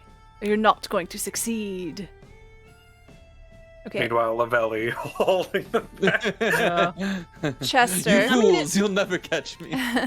Chester. You kind of look hot now. Thanks, Wink. Caught, not hot. Oh. Well, the other can apply as well. Thanks, Wink. I like to Did think he you said want wink to to both men. do something actionable here? Do you want to try to persuade? Do you want to try to intimidate? Try to flirt. You can definitely try to flirt. Absolutely can try to flirt if you want. No, I guess I'll try to, what are my options? Intimidate and what? Flirt. Persuade. Flirt, yeah. You can do literally whatever you want here. You just have an action. You can also delay your action, and if you want to, like, if Agdon gets hostile, I will throw off a firebolt or something like that. Yeah. Just you have an action, and it's the majority of your turn, right? So I don't want you to waste it if you want to try to do something here. Yeah, But you can also wait if you want. You don't have to Yeah, use I'll it. just hold an action then, and just if it seems like they're becoming hostile in any form, I guess he'll just try to like. He'll try to like. I don't like I said. I've got like only like bad things to use. But yeah, he'll just hold off and is just ready like a fireball or something. Okay, sounds good. It is now Agdon's turn. Though they are restrained, you feel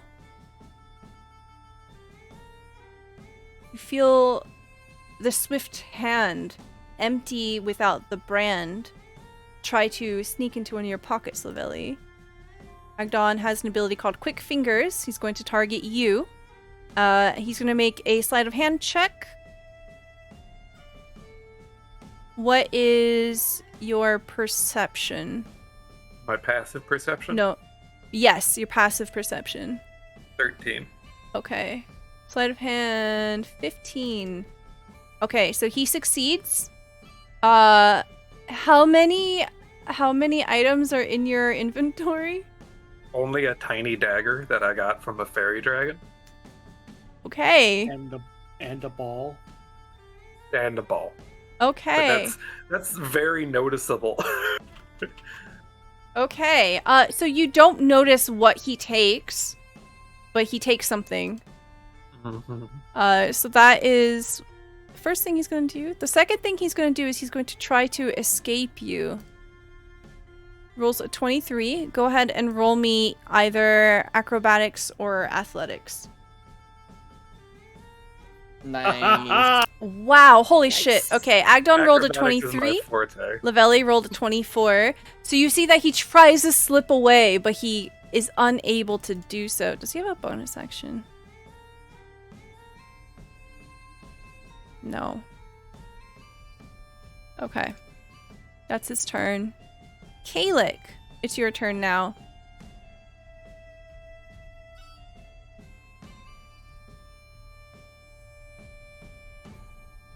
I think with the new ones approaching from the northwest, or at least on this map, northwest, I think Kalik will probably draw his rapier and just try to intimidate them and just be like, it's not worth the trouble. We've already restrained your... He calls himself a leader? Go along your way. It'll be safer for you. Okay. Roll me intimidation, please. 21. Okay, so it's really hard to make out how many people are on the skiff that is coming out of the fog here. You definitely see at least one of them. And as you say this, you see he lowers whatever weapon that he was holding, and he looks over his shoulder to his companions. You hear a hushed voice, and his expression is quite ghostly. You can see that he seems to be quite pale and shaken from what you have to say. And the music stops coming from this direction. But it does also come from this direction here. A wise move, lads. Okay, so that is your action. I'll end there. Okay. Eriphis, it is your turn. You see as Agdon is struggling here, his scarf billows in the wind. Yeah, I'm taking that scarf. Okay, go ahead and roll me Taking the scarf. an athletics roll. Absolutely. Can I has advantage because Lavelli's kind of helping? Oh yeah, absolutely. Okay. Kind of helping. Ooh. 20. Okay. So as you wrap your fist around and you have a very secure hold on the scarf, you see Agdon's face immediately go from one of grinning and looking wolfish, and he automatically begins to pale. His eyes get wild and wide as he looks straight at you, Eriphis, and he looks scared for his life. So that is your action. Is there anything else that you want to do? So I was able to get it, right? It's in your hand. I pull it. Okay.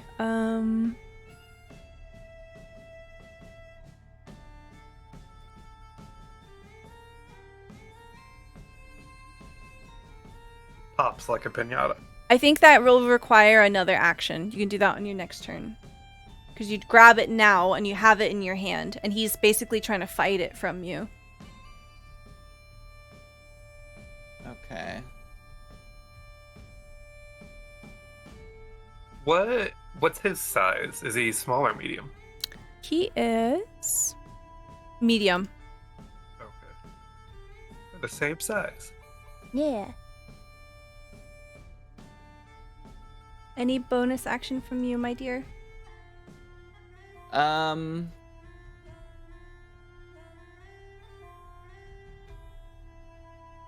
No, we're not gonna rage or do anything. We're good. Okay, very good. Ricaria, it is your turn. I think Ricaria is gonna huff and puff, and just kind of run around the outside, just getting right behind Kay. Like, you kind of feel as she's running, just like the pounding of the kind of wood as she goes, and runs. And Oh my god. Why are you all so fast? Oh, okay. ooh, and just like puts a hand on, if it's all right. Are you right with Ricaria putting a hand? Yeah. So puts a hand on your shoulder for a moment just to rest. And it's like, Oh, okay. Whew, I'm here. Trying not to like ruin his intimidation that he's just done. He like whispers to Ricaria, "It's probably all the pie. You're probably still like digesting." You're right. Oh god, I have a cramp. and just that's her turn. That's it. Let's try it. Cramp. Ricaria uses cramp. Oh no. Powerful. Okay, at the end of the turn order, you see that the skiff does come into view here, but it looks like that they're turning around. They definitely don't attack. And you can see that there are 3 of them here. You hear water on the other side.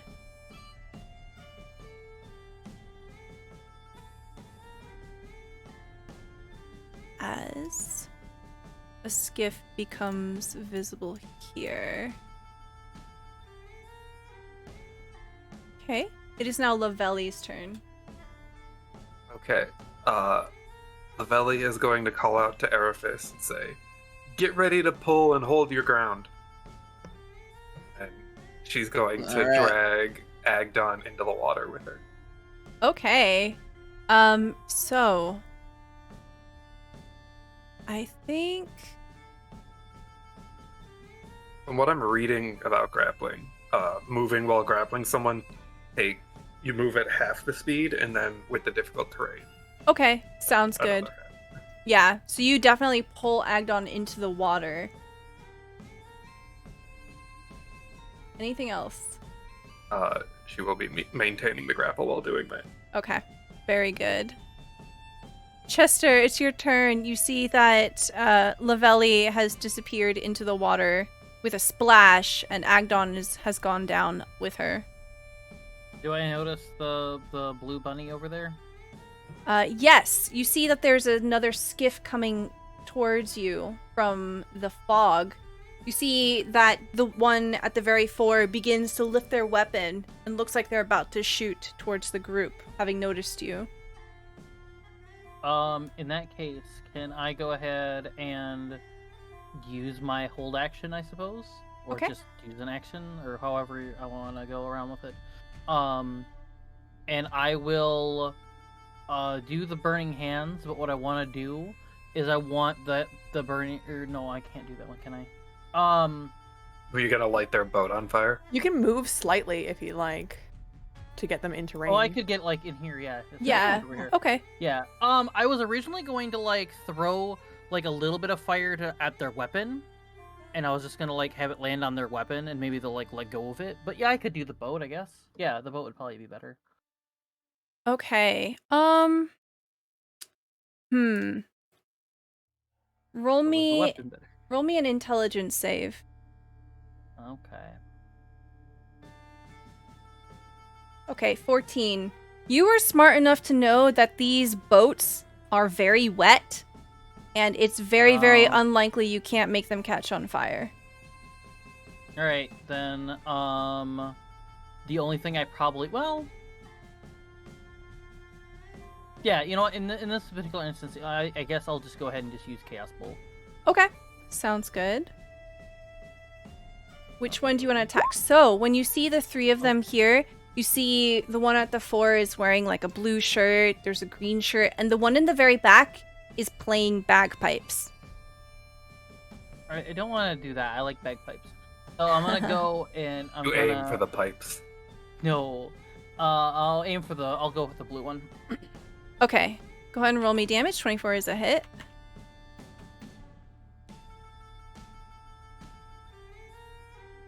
Okay. Alright, did you want to do this non-lethal? Yes. Okay. non-lethal. Yeah, you absolutely clobber this guy. You get to choose what Oh yeah. damage I forgot to throw type. that in chat. So what did 4 I- and six- 6. So you could do force or poison. Force. Okay. You absolutely clobber this guy here, and he just falls Mhm. flat in the boat. Yeah. So kind of what it looks like is like Chester will just sort of like hold up his hands and just kind of like go like this, and then that'll just kind of like bring just a power of force just to knock him down. Excellent. Yeah, it blows up part of the boat as well. This is a very, very mighty blow. You did 16 damage. That's really, really good. Yeah, and you see that the other two actually begin to recoil in fear. Okay, yeah, this guy with the other, ranged weapon immediately drops it and begins to take cover. But you see the bagpipe player, their eyebrows just furrow, and they continue to aggressively play the bagpipes. They play the bagpipes harder. Intensify. Yeah. For a second, I thought you were saying. saying the ranged weapon was the bagpipes. Yeah, music. Day. Shoots poison darts. Oh my goodness. Roll me a That's some charisma Kingsman save. shit. Okay. Next is gonna be Agdon's turn. Cause he can do this for free, he's gonna try to quick fingers you again. Those are some fast fingers. Go ahead. Oh, what's your passive ahead, what? perception? 13. Okay, he steals the shiny ball from you too. You don't notice. And then he's gonna try to escape you. I need an acrobatics or athletics check from you. He keeps getting better at those. Oh. Do you have advantage or anything? Oh, right. Nah, Hold I on. used everything. Thank you, Geek Dice, for the 2 cards to random players. I rolled randomly, and both times I got V. You're kidding. I'm not kidding. Ah, You saw me roll 2 Wow. 4s. take that, B. Oh my So God. tell me when to stop. Stop. Okay. And again. Just end me. Stop. Okay. Uh-huh. Neither of these things help you right now. They're probably all bad. Like, when I was doing my turn, I was like, you did the 4, and I'm like, oh, was that for my table? And then I looked, and I'm like, oh, my table's not even out. Yeah. We were doing the... Okay, so Agdon Breaking is... Free takes his action. Yep. So he's underwater here, and he will immediately try to escape you. You do get an attack of opportunity here. So he tries to swim away. Do you want to take advantage of the attack of opportunity? Yes. Does he have a swimming speed by default? No. Alright, so then this has advantage. Okay. Right. 23 hit. 23 hits. 8 bludgeoning, just like a sweeping kick to the side. Okay. Yeah, you see bubbles escape his mouth as it hits and lands hard in his ribs. And he essentially climbs up here.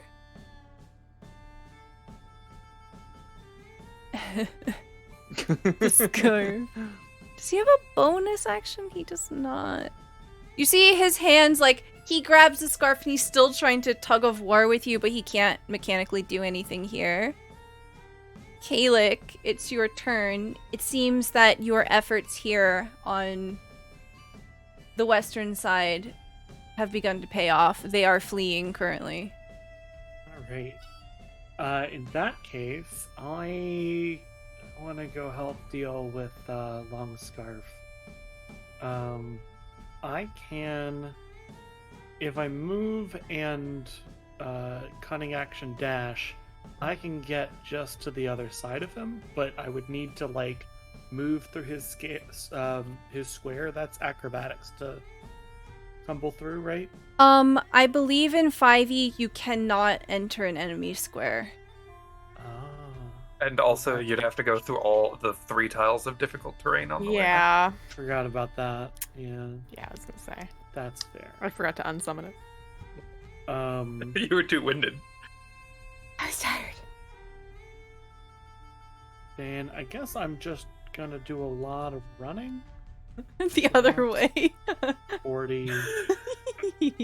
Oh my god, you're so fast! Ricaria Oh, catches I'm up moving. to you. All of my movement, and I'm here. Okay, I love it. A full round of just running, and I'm so sorry, Ricaria. Ah, amazing. Okay, Arithis, it is your turn.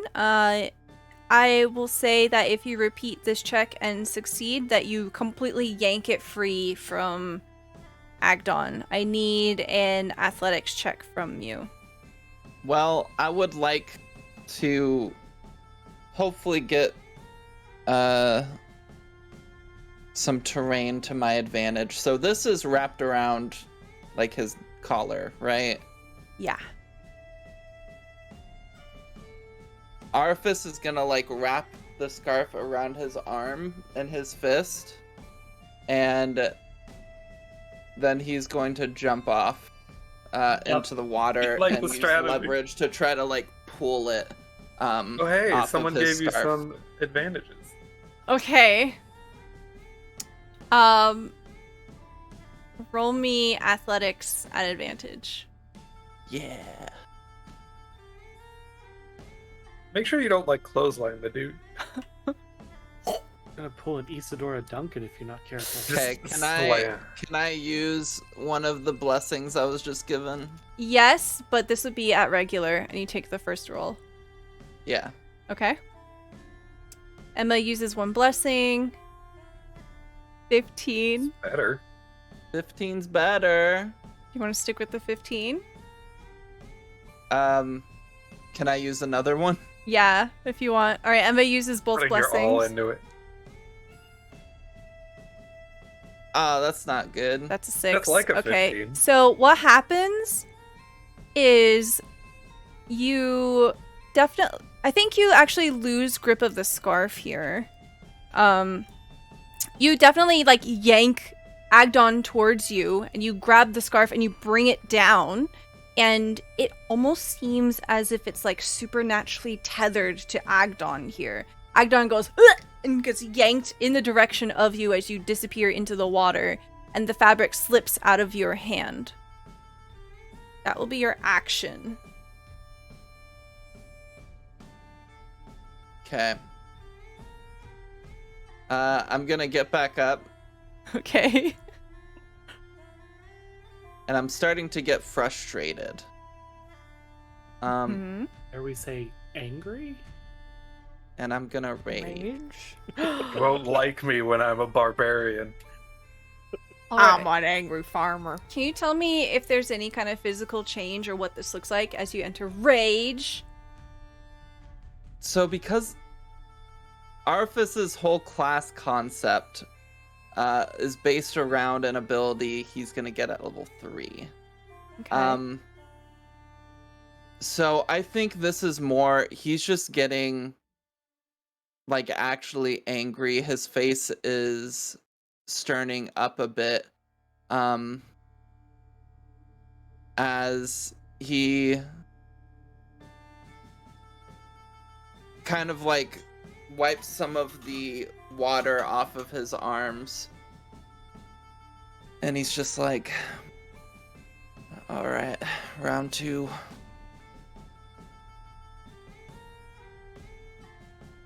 Okay.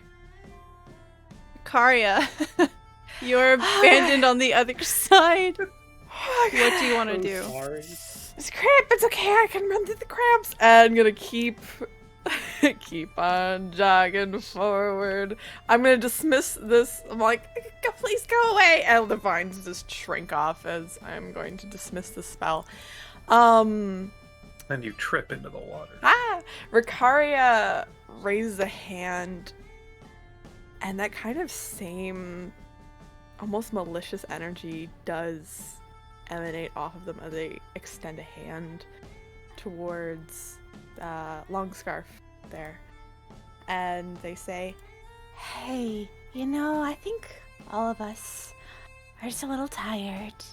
I think, tired of getting choked by pulling on scarves and falling into the water. Maybe we should just take a break. as I am going to cast Charm Person. Ooh, okay. Boop. Let's see. So it's a Wisdom saving throw. With advantage. They are going to make it with advantage, unfortunately, because we are technically fighting it. Okay. But I'm gonna try. 16. 16. Unfortunately, my spell save is 14. It does not work. You see some kind of daze begin to wash over Agdon, and he shakes his head and he says, "Do you know who I am? I am Agdon Longscarf, the notorious bandit prince of Prismere. You cannot win." Okay, so quick question, Prince. Do you want to become a king? Just gonna cock an eyebrow. Are you single? I mean, yeah. Well, Now I we'll am. talk later. Okay. God, I've got a point to make. Oh yeah, of course. Make your point. I'll just watch. I'll value UK. And that's it. That's her turn. Okay, at the end of the turn, you see that the Harangon in this ship here. Here, let's see. Make a save. Okay, yeah. The bagpipes come to a stop.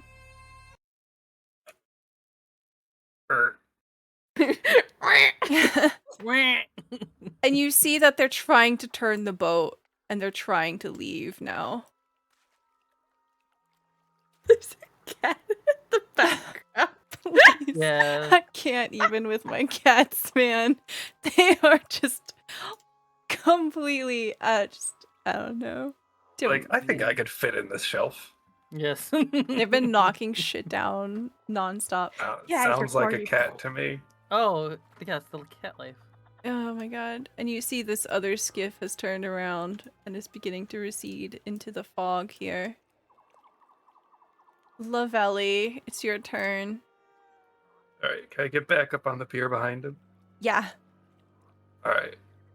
So she's gonna jump up behind him and then crack her knuckles a bit and say, "It seems like the talking's gonna have to be for later." And she's gonna attack. Okay. We're no longer in the water, so this is not an advantage. 17 hit. 17 does not hit. Wow. You have an advantage if you want to use it, but you have to roll again. Sure. Okay. Vertigo uses advantage. 15. It's not effective. You try punching, and there's just something blindingly fast about Agdon. He just... It almost seems as if it's like a blinking, glitchy effect as he dodges out of the way. And you see that his scarf just kind of resonates this powerful glow as he dodges.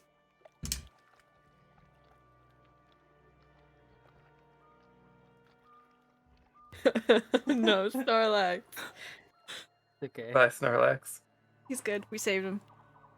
All right, well, then it is Chester's turn. Okay, Chester. It But is... we've cut off all the different paths. Hmm. And there's an angry orifice in the way. So, is that so? All the boats are retreating. Yes. Okay, so I'm not gonna mess with them. I guess he'll go back over to the bunny, or talk to it and be like, "You're kind of surrounded. Are you sure you're gonna be able to outrun us now?" You see he casts a quick glance over at Arthas, and he looks a little shaken, but whipping his head back to you, he says, "Of course! I have the confidence of a rhinoceros!" Okay, well, maybe I'll do a little something to slow you down. And once again, non-lethally, he's gonna use Chaos Bolt in his vicinity. Okay. In his vicinity. Depending on what I have to roll in his vicinity. Am I about to get blasted? Would Start blasting. would Lavinia be in? Well, No. I want to do No, it right, that's just not how it above, works. right above. Okay, that's what I. Okay. I'm pretty sure that roll died with 3-5. Look, we don't know what that Wait. scarf can do. You rolled a 10. You have a nat 20, and you have an advantage die. I don't want to use that 20 for this, but I want to use. I'll use my advantage though. Okay, roll again. 7. Uh, Your bolt goes wide. Fortunately, it does not hit. Do you want to move at all? Not really. I'm just gonna stay where I am. Okay. Agdon, now surrounded, will bring up his branding iron, and you see he draws a dagger in his free hand. He's going to try to hit Lavelli. What dagger? Is it my dagger? He has a dagger. No, not your dagger. That is in his pocket. All right, he rolled a 22. You take 12 fire damage. And as the brand hits you, you hear a sizzling of flesh. And as you look down, you see that there are 3 rabbits. And they are kind of arranged in a triangle. So like nose to tail, nose to tail, nose to tail. And to form a triangle of 3 bunny rabbits. And the brand, as soon as it lands onto your skin, you no longer see Agdon. Agdon is effectively invisible to you.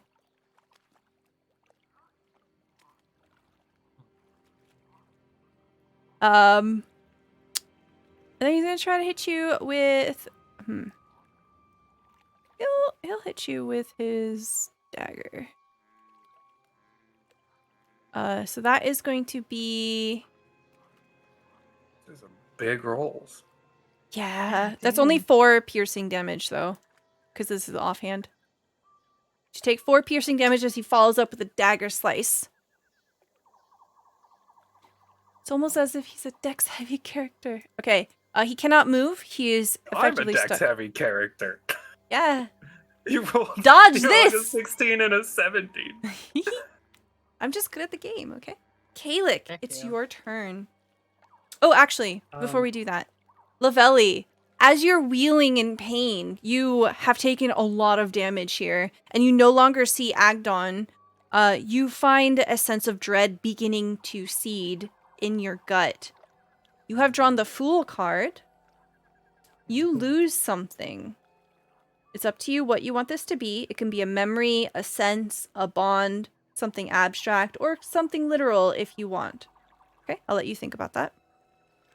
If whatever I lose, is it permanent? For now, yes. For now. Yeah, I mean, there are ways to restore stuff, right? Mm-hmm. Okay, Kalik, it is now your turn. So I don't know if I can do this, so I need you to roll. Is it that I can't end movement in the same square as someone, or I can't end my turn? You cannot end your turn in the same square as anyone, but you can move through ally squares. So I'll move up to here. Mhm. I'll he's gonna have his lightning ripple down his rapier, but he's not actually attacking with it. Okay. Is there any like metal visible on like his armor or anything? Yes. He is wearing studded leather armor, and he has a shield on his back. Okay. He's gonna try and just tap against one of the metal pieces on the armor to shock the rabbit. Ooh, okay. As a feint in order to give advantage to the next attack roll made against him. Okay. Very cool. So you see Agdon just kind of like wince as this shock ripples through him. And then use cunning action to move back out so that I'm not in Lavelli's square. Okay. Sounds good. Eriphis, you mad! It's your turn! I grab that fucking scarf. Alright! Roll me athletics at advantage, because you are raging.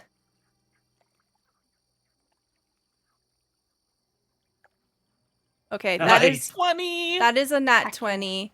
Alright, as you grab the scarf again, and you yank it, Eriphis, you watch as Agdon slumps over onto the ground, and all of a sudden, that veneer of this super cocky, super self-important brigand prince immediately starts to ugly cry.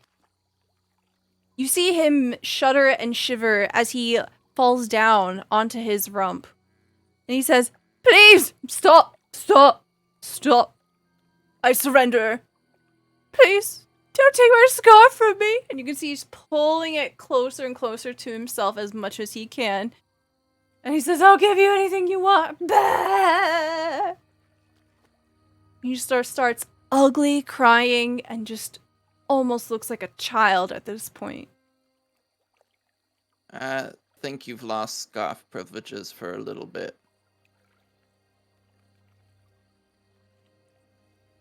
Now, why have you been stealing people's... Was it memories or souls?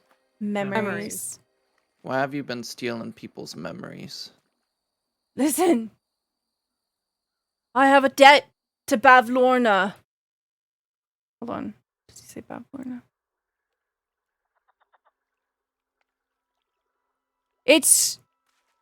I've got to do what I can to pay her. It's our agreement. And what if, say, Bavlorna didn't really hold a position of power here any longer? See one of his ears turns into your direction, and then his head whips around and he looks at you. I'm listening. Sniff. You see like snot dribbling out of his nose. Everything we've heard about this, did you say Bavlorna? She doesn't seem to be much of a positive influence on this realm. No. We had taken note that perhaps we could try and remedy her position.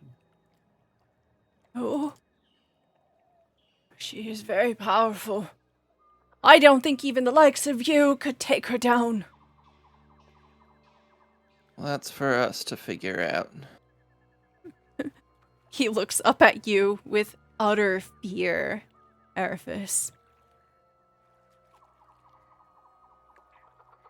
No more stealing people's memories. No more stealing people's anything. Fine, fine. I'll make a deal with you.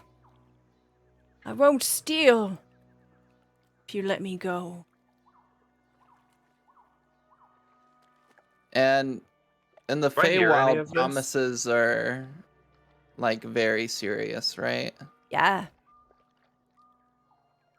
Can I hear any of this? yeah, you're or right only there. one half? Yeah, but I can't see the person. I don't know if I can still You can them. hear him. Okay. You can hear him. You just literally can't see him. Swear on your scarf. I'll make that deal. I swear on my scarf, then, if you must. You see him hold out his hand to you, Arifis. Like a handshake? Yeah. Yeah, Arifis will shake his hand. Good. Consider myself no longer in the employment of Bavlorna.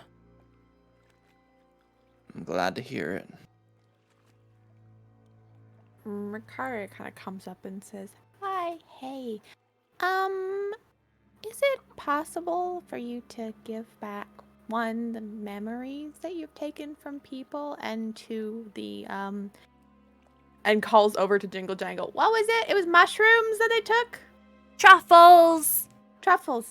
We also need the truffles that you took from Jingle Jangle as well. All right. Thank you. Arifis, do you let go of the scarf? Me giving back the scarf was never discussed, so I still have the scarf in hand. Okay, it's still attached to him. It hasn't come off of him at any point during this entire exchange. He begins to, like, suggestively pull it. He's like, well, if you release me, I can take you to our base. I'm sure whatever you're looking for is there. Yeah, I mean, can do that. They promised. Arifis.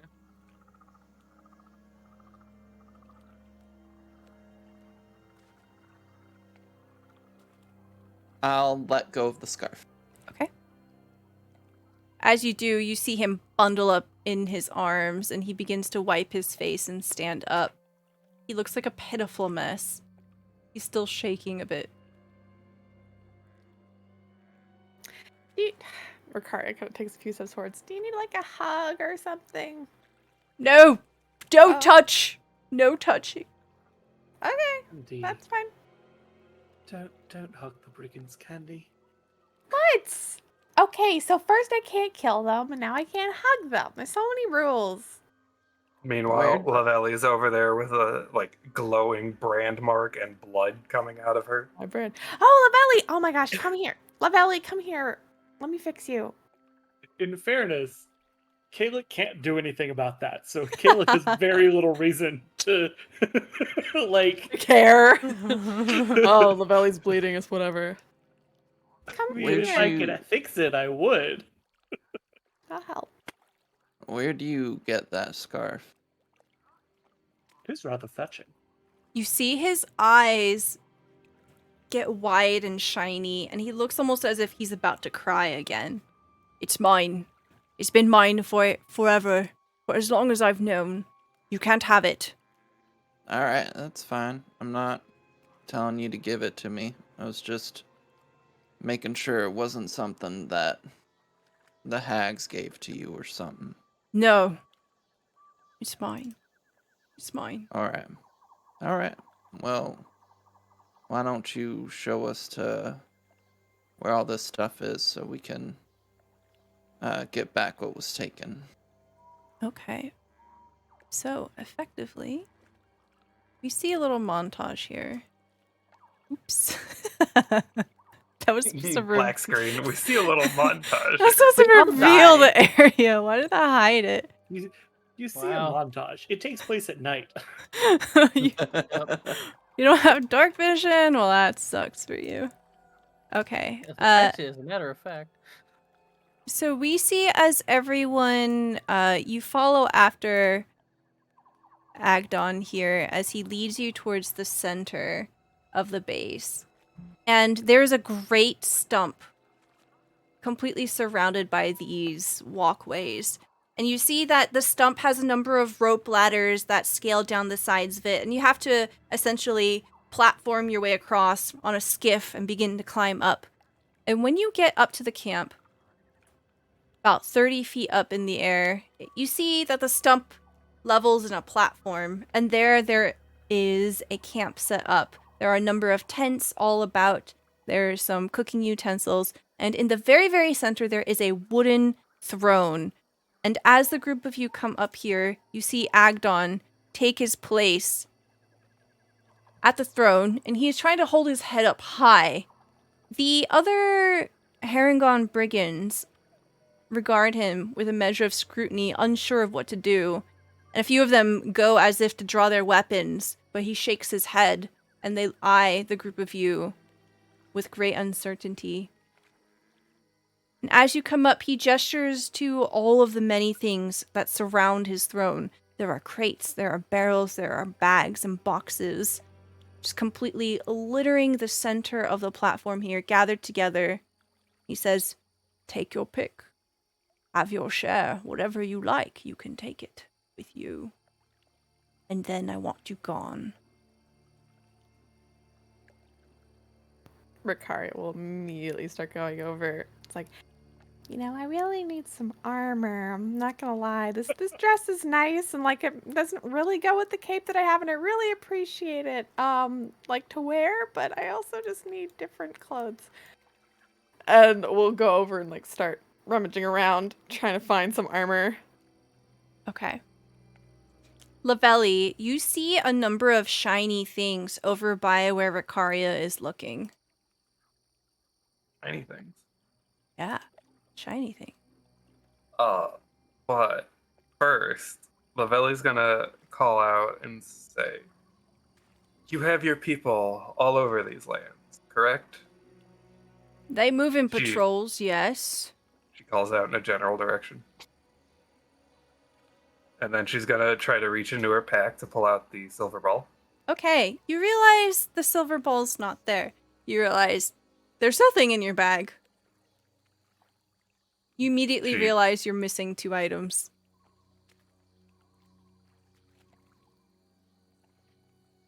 She pauses while looking into her bag. You see Agdon take on a very faint flush. He clears his throat. And he holds out one of his paws to you and offers out the dagger and the shiny ball.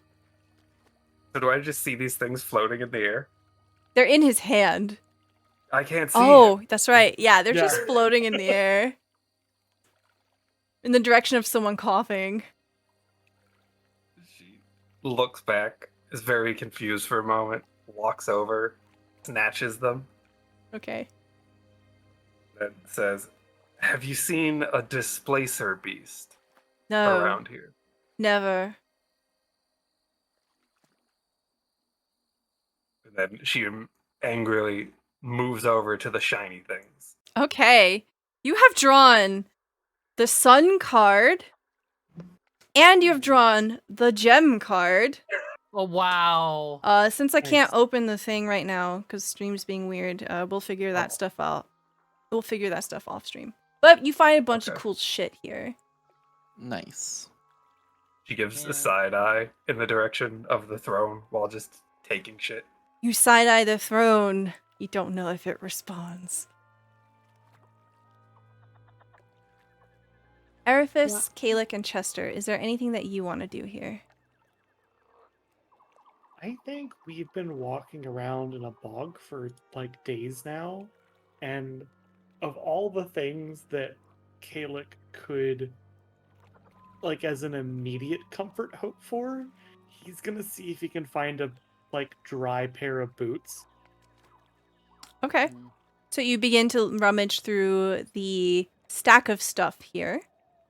Mm-hmm. Chester, what do you want to do? Are we on ground level to everybody so all of them can see us? So you are 30 feet up in the air on a very, very large stump. And in this immediate area, on the stump, everything is level, yeah. Okay.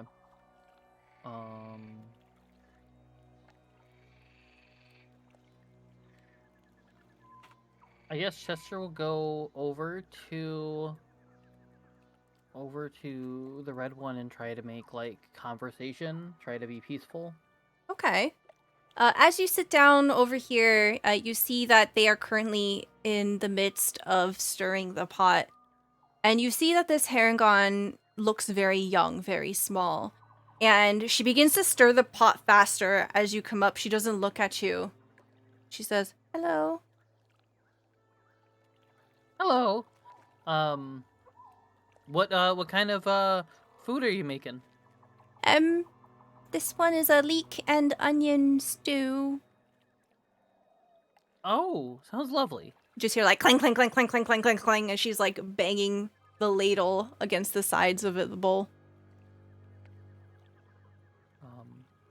All right, and then I guess Chester will sort of feel that they feel a little bit more uncomfortable with me being around, and I guess sort of back off a bit, and then probably just go with Kalik and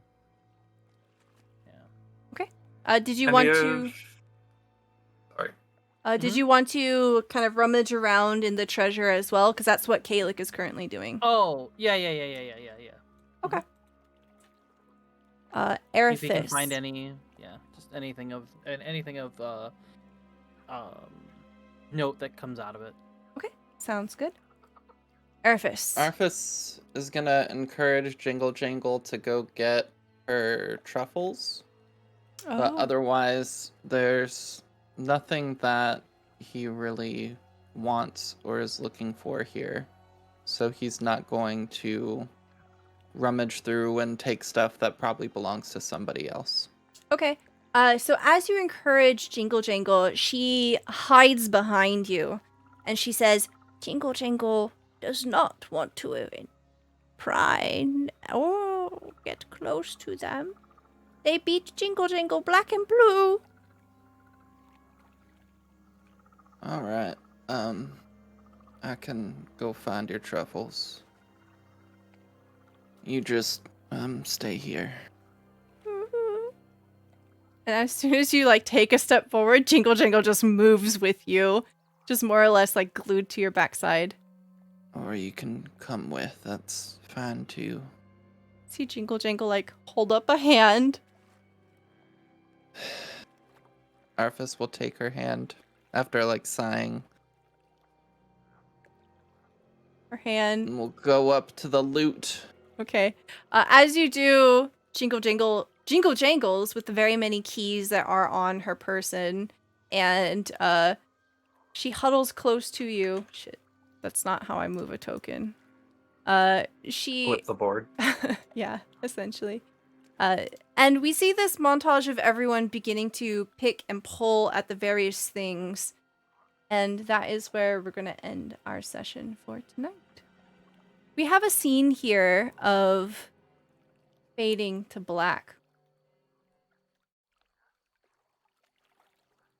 It is probably safe to assume that after a while, the group will spend some time here to rest. And as you are resting, Lavelli, you find a moment of clarity. There's something peaceful here now with the low thrum of people conversating. And just kind of being up over the rest of the bog here, you see the fog rolling across the water below as you're from this vantage point up high above. You have drawn the Vizier card. You can ask one question and you will get one truthful answer from me. I don't remember his name, but she's going to ask where the Displacer Beast is. Okay. 1 second. I think that's her quest line right now. Okay. Yeah. Please I hold. remembered Stella wasn't prepared. Yeah, Sorry, the cats Durlagron. are in the elevator. Mm-hmm. Durlagron. Fuck, Your she's tall is so very- cute. Oh. Where are you? Durlagron? No, the baby. The baby. I would like to see the baby. The baby. Don't want to see baby.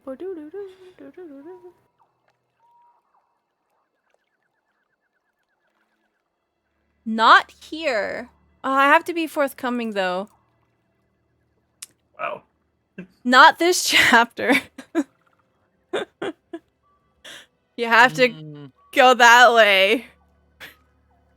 Which advance the plot. Yeah. We did it, boys. You're on the right path. You're welcome. Not here. The end. Yay. Somewhere in the mist. In the Arifis. fog.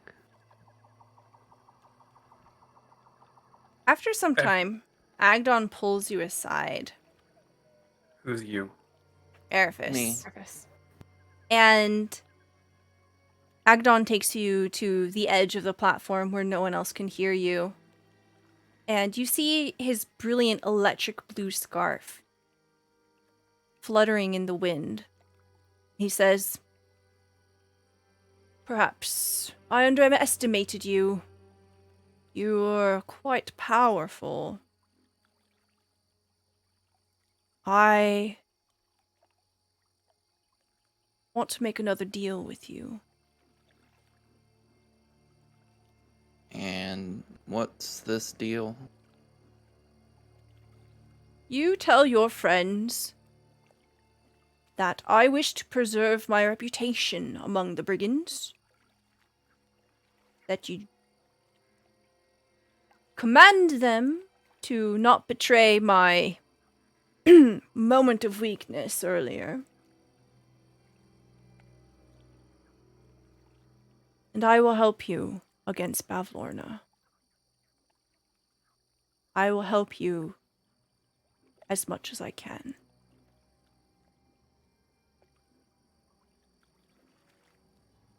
Alright, I mean, y'all aren't gonna be thieving from people anymore, so doesn't bother me for you to save face in front of your friends. But I'm not the leader of everybody else. I can tell them, hey, let's not say anything, but it's kind of up to them. But I'll do what I can. All right. I suppose that's as much as I can ask for. And he holds out his hand. And I will shake it. Okay. You have drawn the knight card. Oh, fuck! I knew it. Wow. I knew it. Wow. Nice. Welcome to your friendship with Agdon Longscarf. Or more. I mean, he hot. Or- I mean, we might have a day.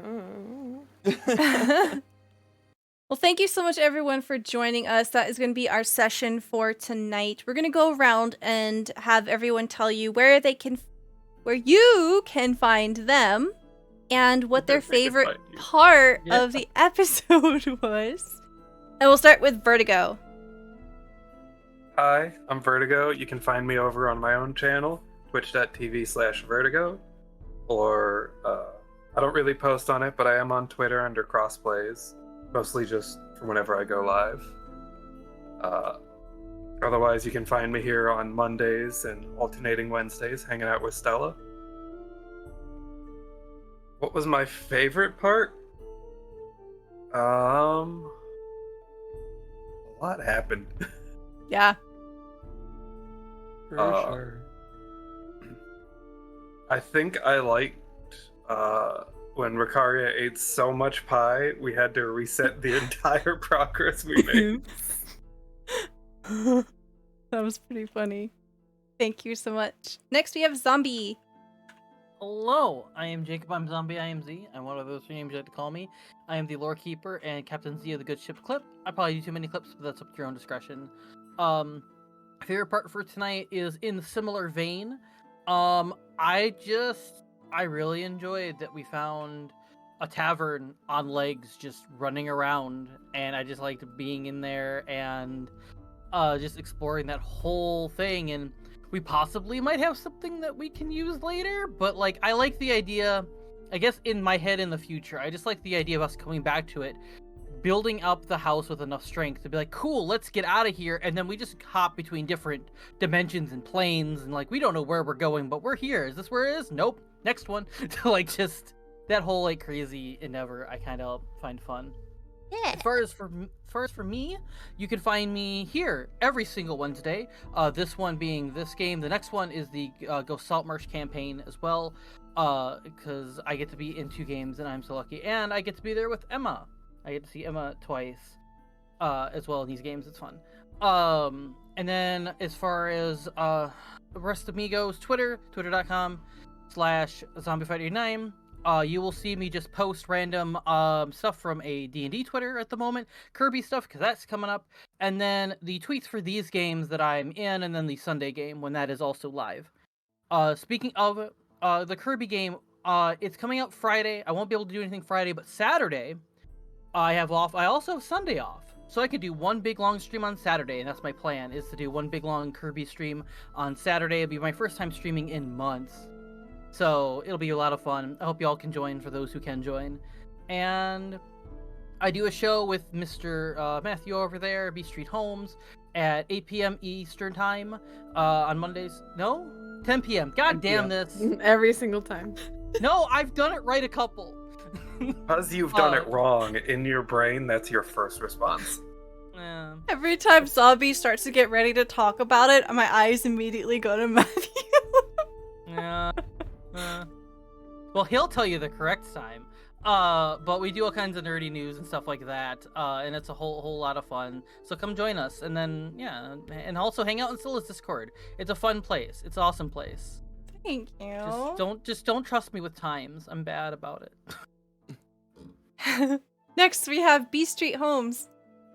Hey guys, I'm Matthew, or B Street Holmes, which is how you can find me both on Stella's Discord and on Twitter. On Monday nights at 10 p.m. we do nerdy news. It's a heck of a fun time. In fact, we didn't have very much to talk about 2 nights ago, so we wrapped up early and played Cards Against Humanity. So sometimes it just turns into a gaming session. I spend most of my time playing D&D these days. I realized I'm in maybe too many campaigns, but I can stop anytime I want, I promise. And I think maybe my favorite part of this was also the inn on legs, and just this, I don't know, weird safe haven in the middle of what is a very dangerous place, and especially the fact that Arathis was like, here's a very valuable thing, so we don't have to worry about being indebted to you, because immediately that put Kalik at ease. Excellent. Thank you. Next, we have Emma. Hi, it's me, Emma, also known as Emma Panada. You can find me on Twitch and Twitter at Emma Panada. On Twitch, I run various TTRPG games.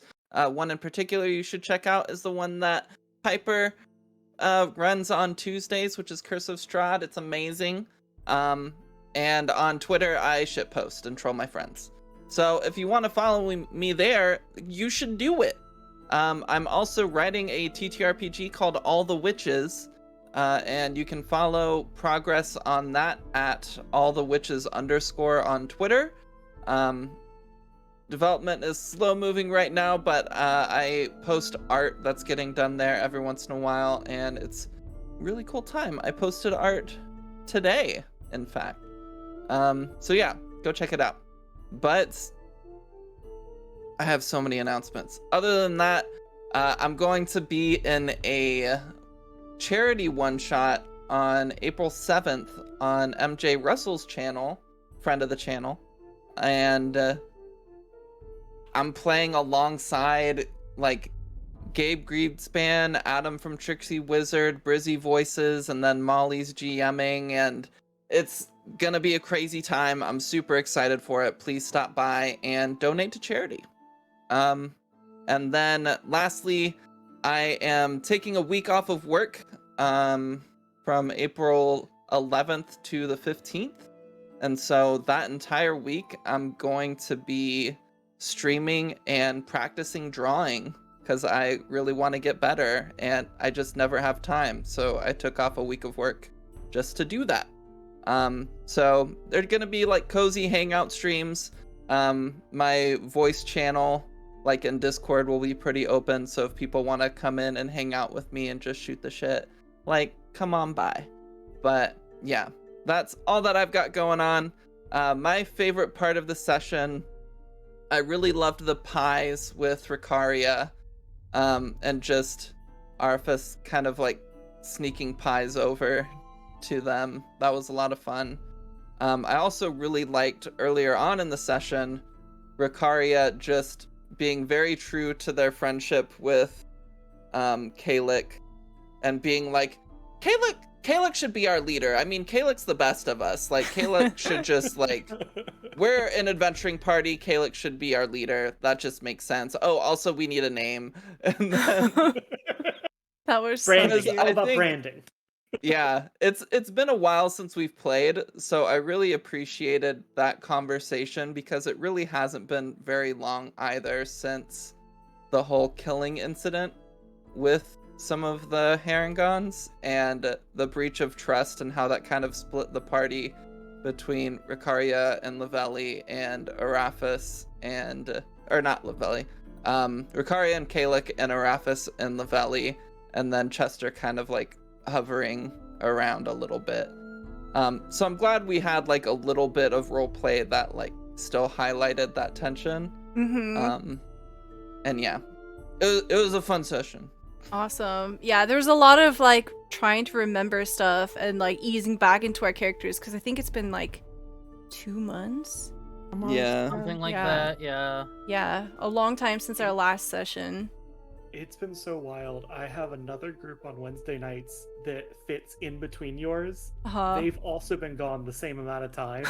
So my just Wednesdays have been canceled for like 2 months. Well, it's like that time of year because like seasons changing and like we're Yeah. coming out of the holiday season. Like it's just a really busy time. And also a lot of people get sick during this time too because of the weather and Yeah. everything.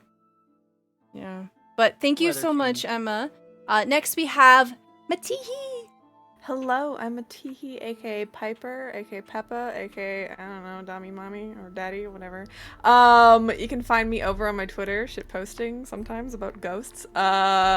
Because I'm fascinated by their observation of daylight savings time. At Maddie Matihi. You can also find me occasionally on my channel. I'll be doing a drop-in game every other maybe Thursday or Friday called Jimothy and Friends, and basically what you do is you make a child character between the ages of like 7 to 10-ish, like that, and you basically LARP being adventurers at level 4. And I think our next session I'm planning on doing a birthday party for a tiefling that does all the like effects for all the characters. It's very, very cute. And of course, oh yeah, I forgot, I said I'd bring out Jimothy. The boy. Boy, it's me, it's Timothy. Hello. It's me. Yes. Wait, can you show us Timothy your is- expressions? Oh yes. So Yeah. this is me, just hanging out, just chilling. Cold ties we'll enjoy things. And when I'm really mad, I'm really angry. And of course, when I get cookies. And then, of course, when I'm really scared, I'm playing a scary game. I love it so much. Hurry, Timothy, please. By the way, all of these are done by Bikake, who also did all the art for all of our characters. Absolutely, they're an amazing artist. She's great. She's really funny. Check her out. Also, I'm over on Emma Panada's channel every Tuesday. I'm great at English. Emma Banana running Curse of Lady Strahd, a queer voyage into Barovia. Last game I had murdered a character, and now their heart is made of diamond. And someone else is now a vessel for a creepy shadow creature. It's a good time. If you don't want Curse of Strahd spoilers, don't watch. If you're fine with it, watch. I really like stepping on my players with Strahd. It's really fun. Also, some other stuff. I'm over there every other Friday playing Kondo, who's an airbender in Avatar Legends campaign that Emma runs as well over on her channel. And also, hopefully in July, I'll be making announcements on my Twitter soon, but I'll be eventually running a campaign, maybe on Thursdays, maybe on Fridays.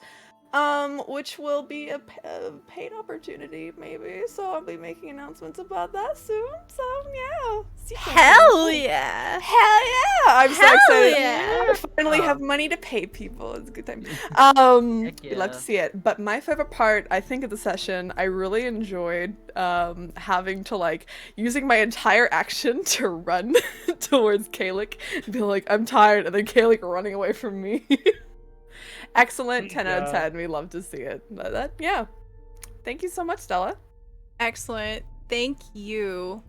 Let me just watch my camera lag as I pull up my calendar. But Stella, who are you, and what was your favorite part of the session? I would love to tell Why you. was it all of us? Yeah. All right, my calendar's up. Okay. Hi, I'm Stella Luna. If you're here, you're at my channel. If you liked the content that you saw today and you're new to the community, please give us a follow either here on Twitch or on our YouTube. That is a free way that you can support our content creation and also get notifications for when we make more of this stuff. This game is our one of our 2 Greyhawk Patreon campaigns. The Wild Beyond the Witchlight is every other Wednesday at 8 p.m. Eastern Time. I am running a very special one-shot tomorrow at 9 p.m. Eastern Time. It is Call of the Netherdeep. It is right here, actually. Haha! Nice. Wizards of the Coast sent me this book. We are running a one-shot starting off the adventure, and that's going to be tomorrow at 9. There is no Unbound this week because it is my head mod's birthday, and I'm going to be hanging out with him all day as a way to say thank you for being a really good friend and helpful and stuff. And so after the one-shot, I'll be back here on Monday to do my variety video game stream with Vertigo Cross, who is my best friend. Yay. Yes. Yeah. Are we gonna be continuing, you know what? Oh yeah. We gonna finish that shit. Alright. I've still got to look at that box. What is Stella talking about? I guess you'll just have to come to the Monday stream. Madness. Madness.